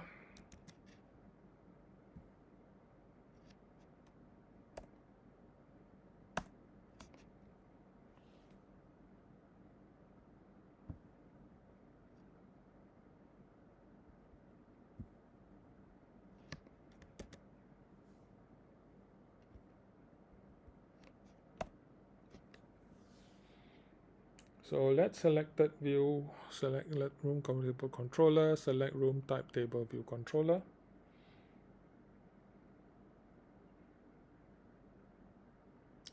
Select room type controller, no delegate is self. Select room type controller, room type is room type. Return select room type controller.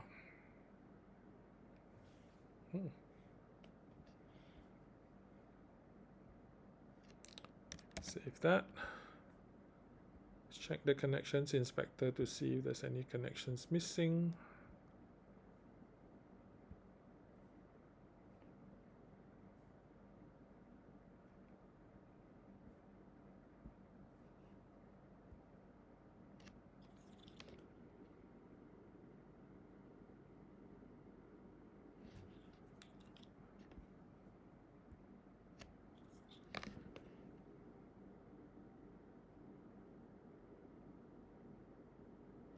Okay.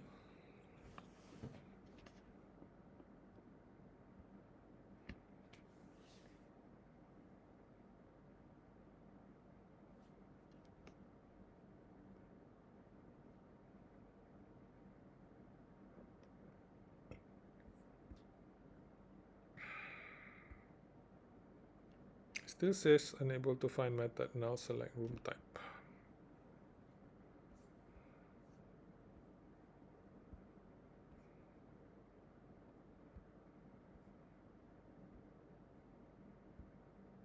Oh, but it works now. Okay, penthouse suite, 1 king, 2 queens. All right, that is very weird.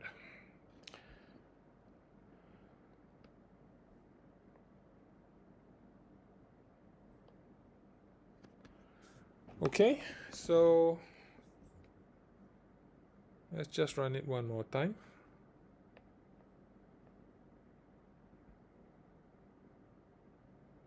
And just use everything. So the name,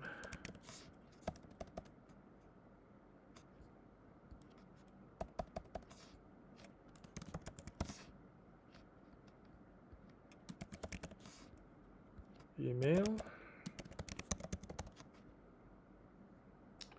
check-in date, let's say July,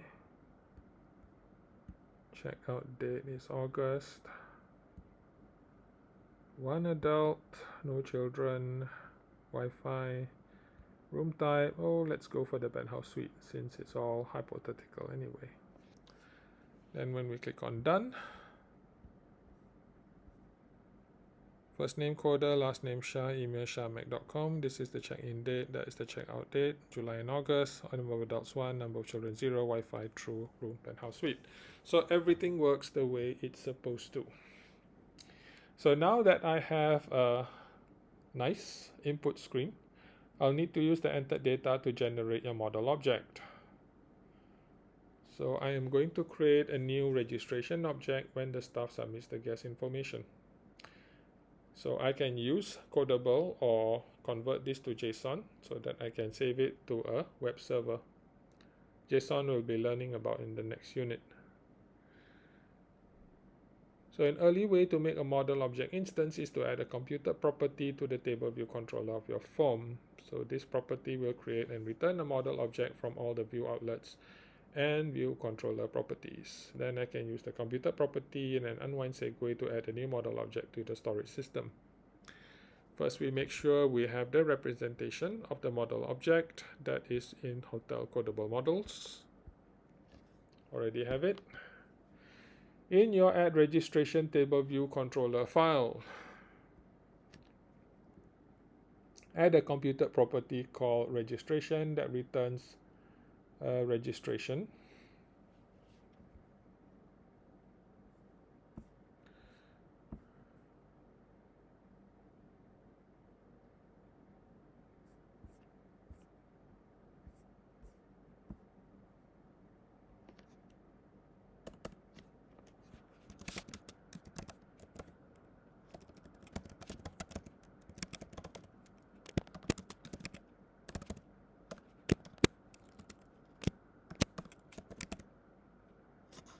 So I'll just type this in first.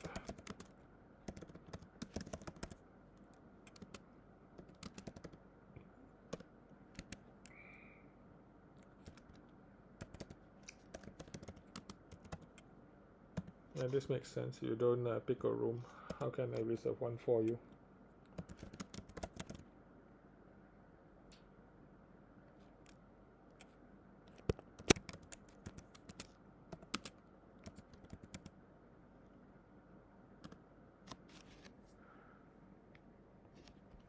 I think this is pretty much the same as what is in this print statement here.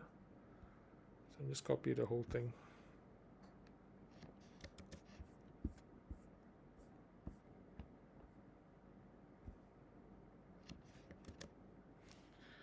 So let first name is that, let last name is that, let check date in date is that, let checkout date is that, let number of adults is that, let number of children is that, let has Wi-Fi is that, and I already have room type.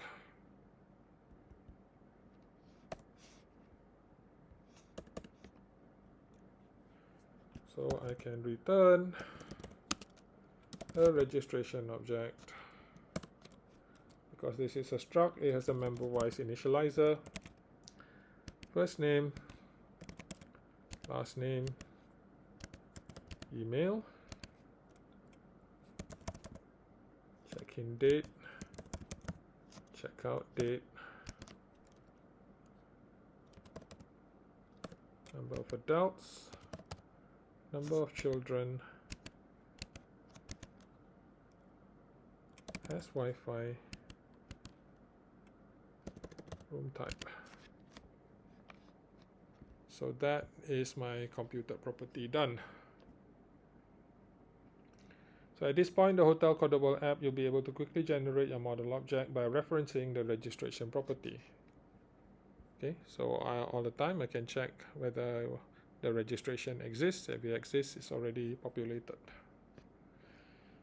So the input screen is nice, but think about how the hotel staff might use this app. You can imagine that this input screen represents a small part of the overall workflow. For example, after the staff registers a guest, they probably like to see and access the information entered. These registration objects might be displayed in the table view for quick reference. To incorporate your add registration table view controller into a full app workflow, you'll be adding a table view that displays the registrations entered and allows the staff to access the add registration table view controller input screen that you built. So back in the storyboard, add a table view controller embedded in the navigation controller. So back in my storyboard,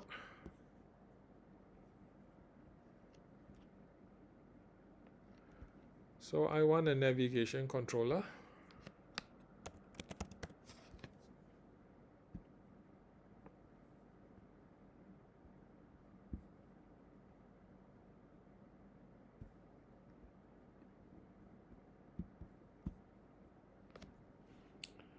Set the initial view controller to the new navigation controller.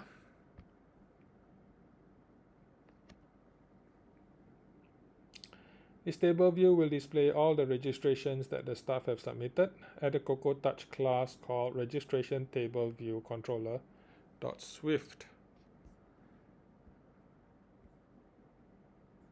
So can I do file, new file, or I can right click, new file, registration table view controller.swift.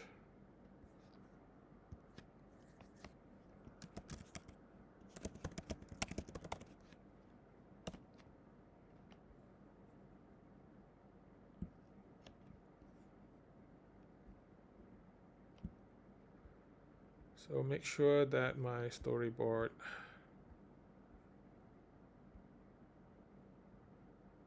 the identity of the new table view controller is set.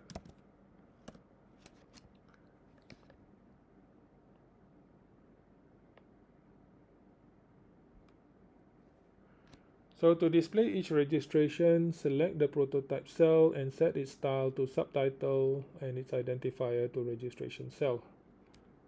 Okay.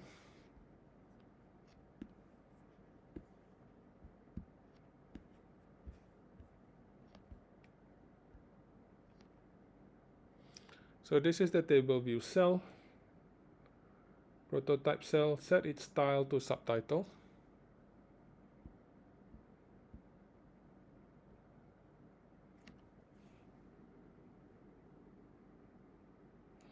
Identifier to registration cell.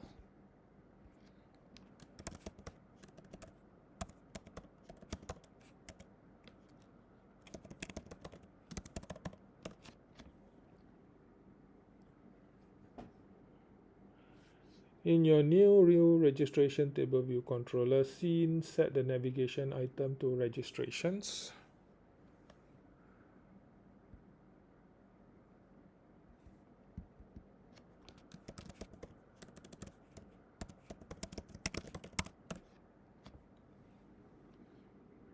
And an add bar button item to the right slot of the navigation bar.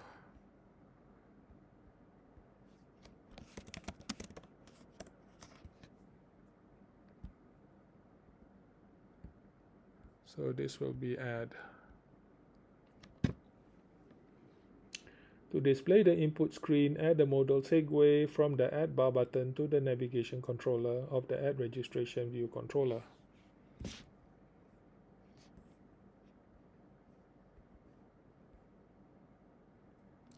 Hold down the control key, drag, and I'm going to select modal.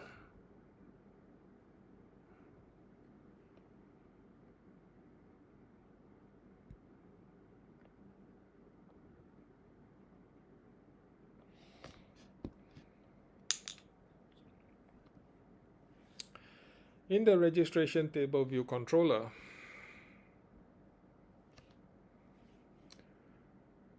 add a property that holds an array of registration objects.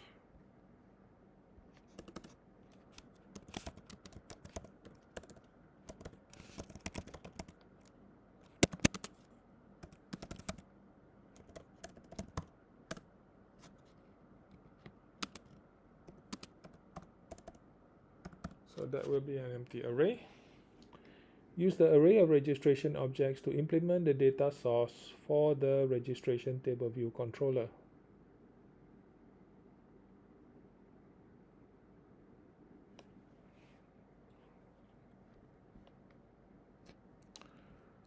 So I don't need anything in view did load. Not now anyway. This one would return 1 because there's only one section. This one would return the number of registrations.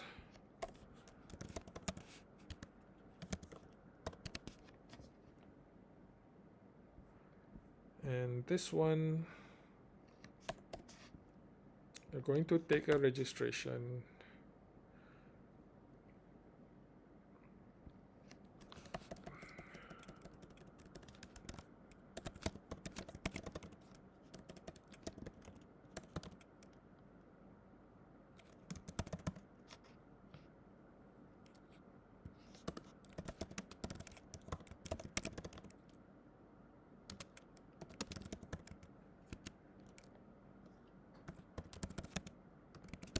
So nothing new here really. I mean, it's the same as every previous dynamic table view that you've done before.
Okay. So I'm using a range to capture and format both check-in date and checkout date. Then I add an unwind segue method so that the add registration table view controller can return to the registration table view controller. And again, this is again something that you've done before.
Okay. For the last step, you need to adjust the action sent by the done bar button on the add registration table view controller. So in the storyboard, select the done button.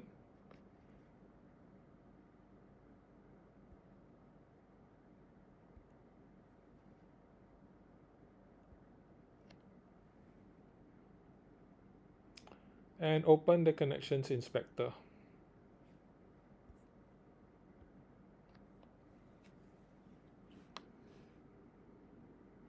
In send actions, click the small X to delete the action.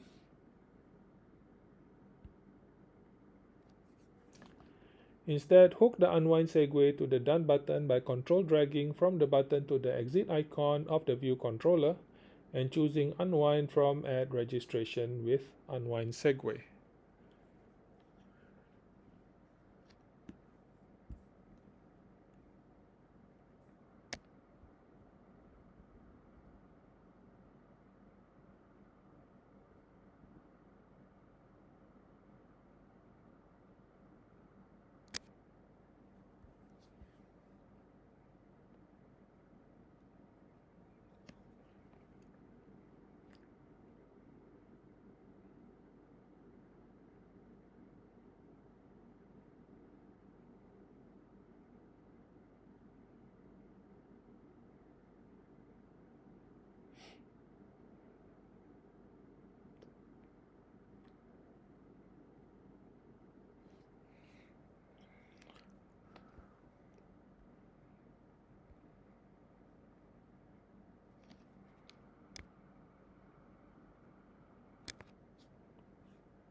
So that's connected.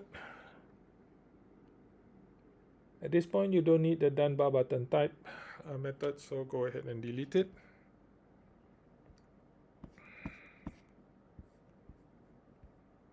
Because this was just for testing.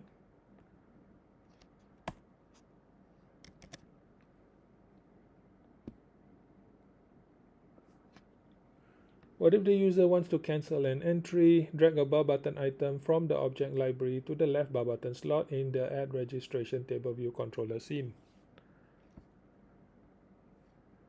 So we have your done. You get another bar button item. Then this one you put as a cancel.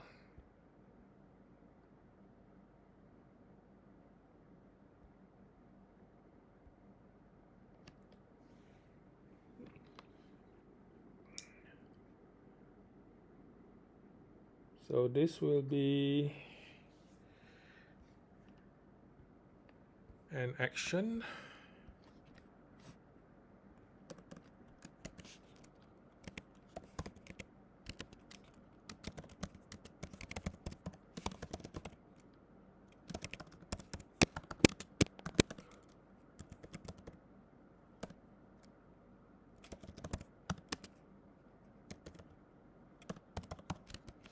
Okay.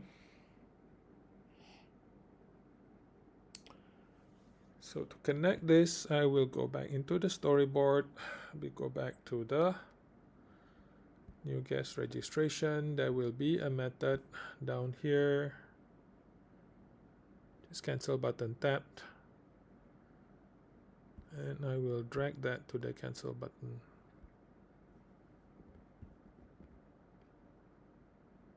Right. And let's see if this works. Run.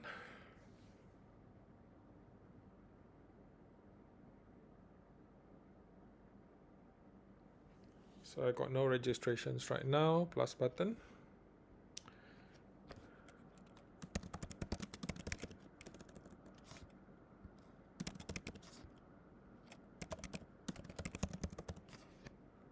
So leave the dates alone. 1 adult. Room type is a penthouse suite. Why not? And I click on done. And it's there. Of course, I can't click on this and display the details. I haven't done that yet. So if I just click plus and I click cancel, and that's done as well. So the challenge is to update the registration table view controller with Segue that allows the users to select and view the details of a registration in the Add Registration Table View Controller scene. This is something that you've done before. Update that registration table view control to disable and enable the done button based on having all the required information. Okay, if self-registration is nil, then you can disable the button. Add a new section to the table view to display a summary of changes that updates dynamically as the staff enters information. So that is the challenge. Anyway, you can get the full solution inside the teachers folder. So I hope this will be helpful when you're trying to do this exercise on your own. Thanks for watching, and I'll see you again soon. Bye for now.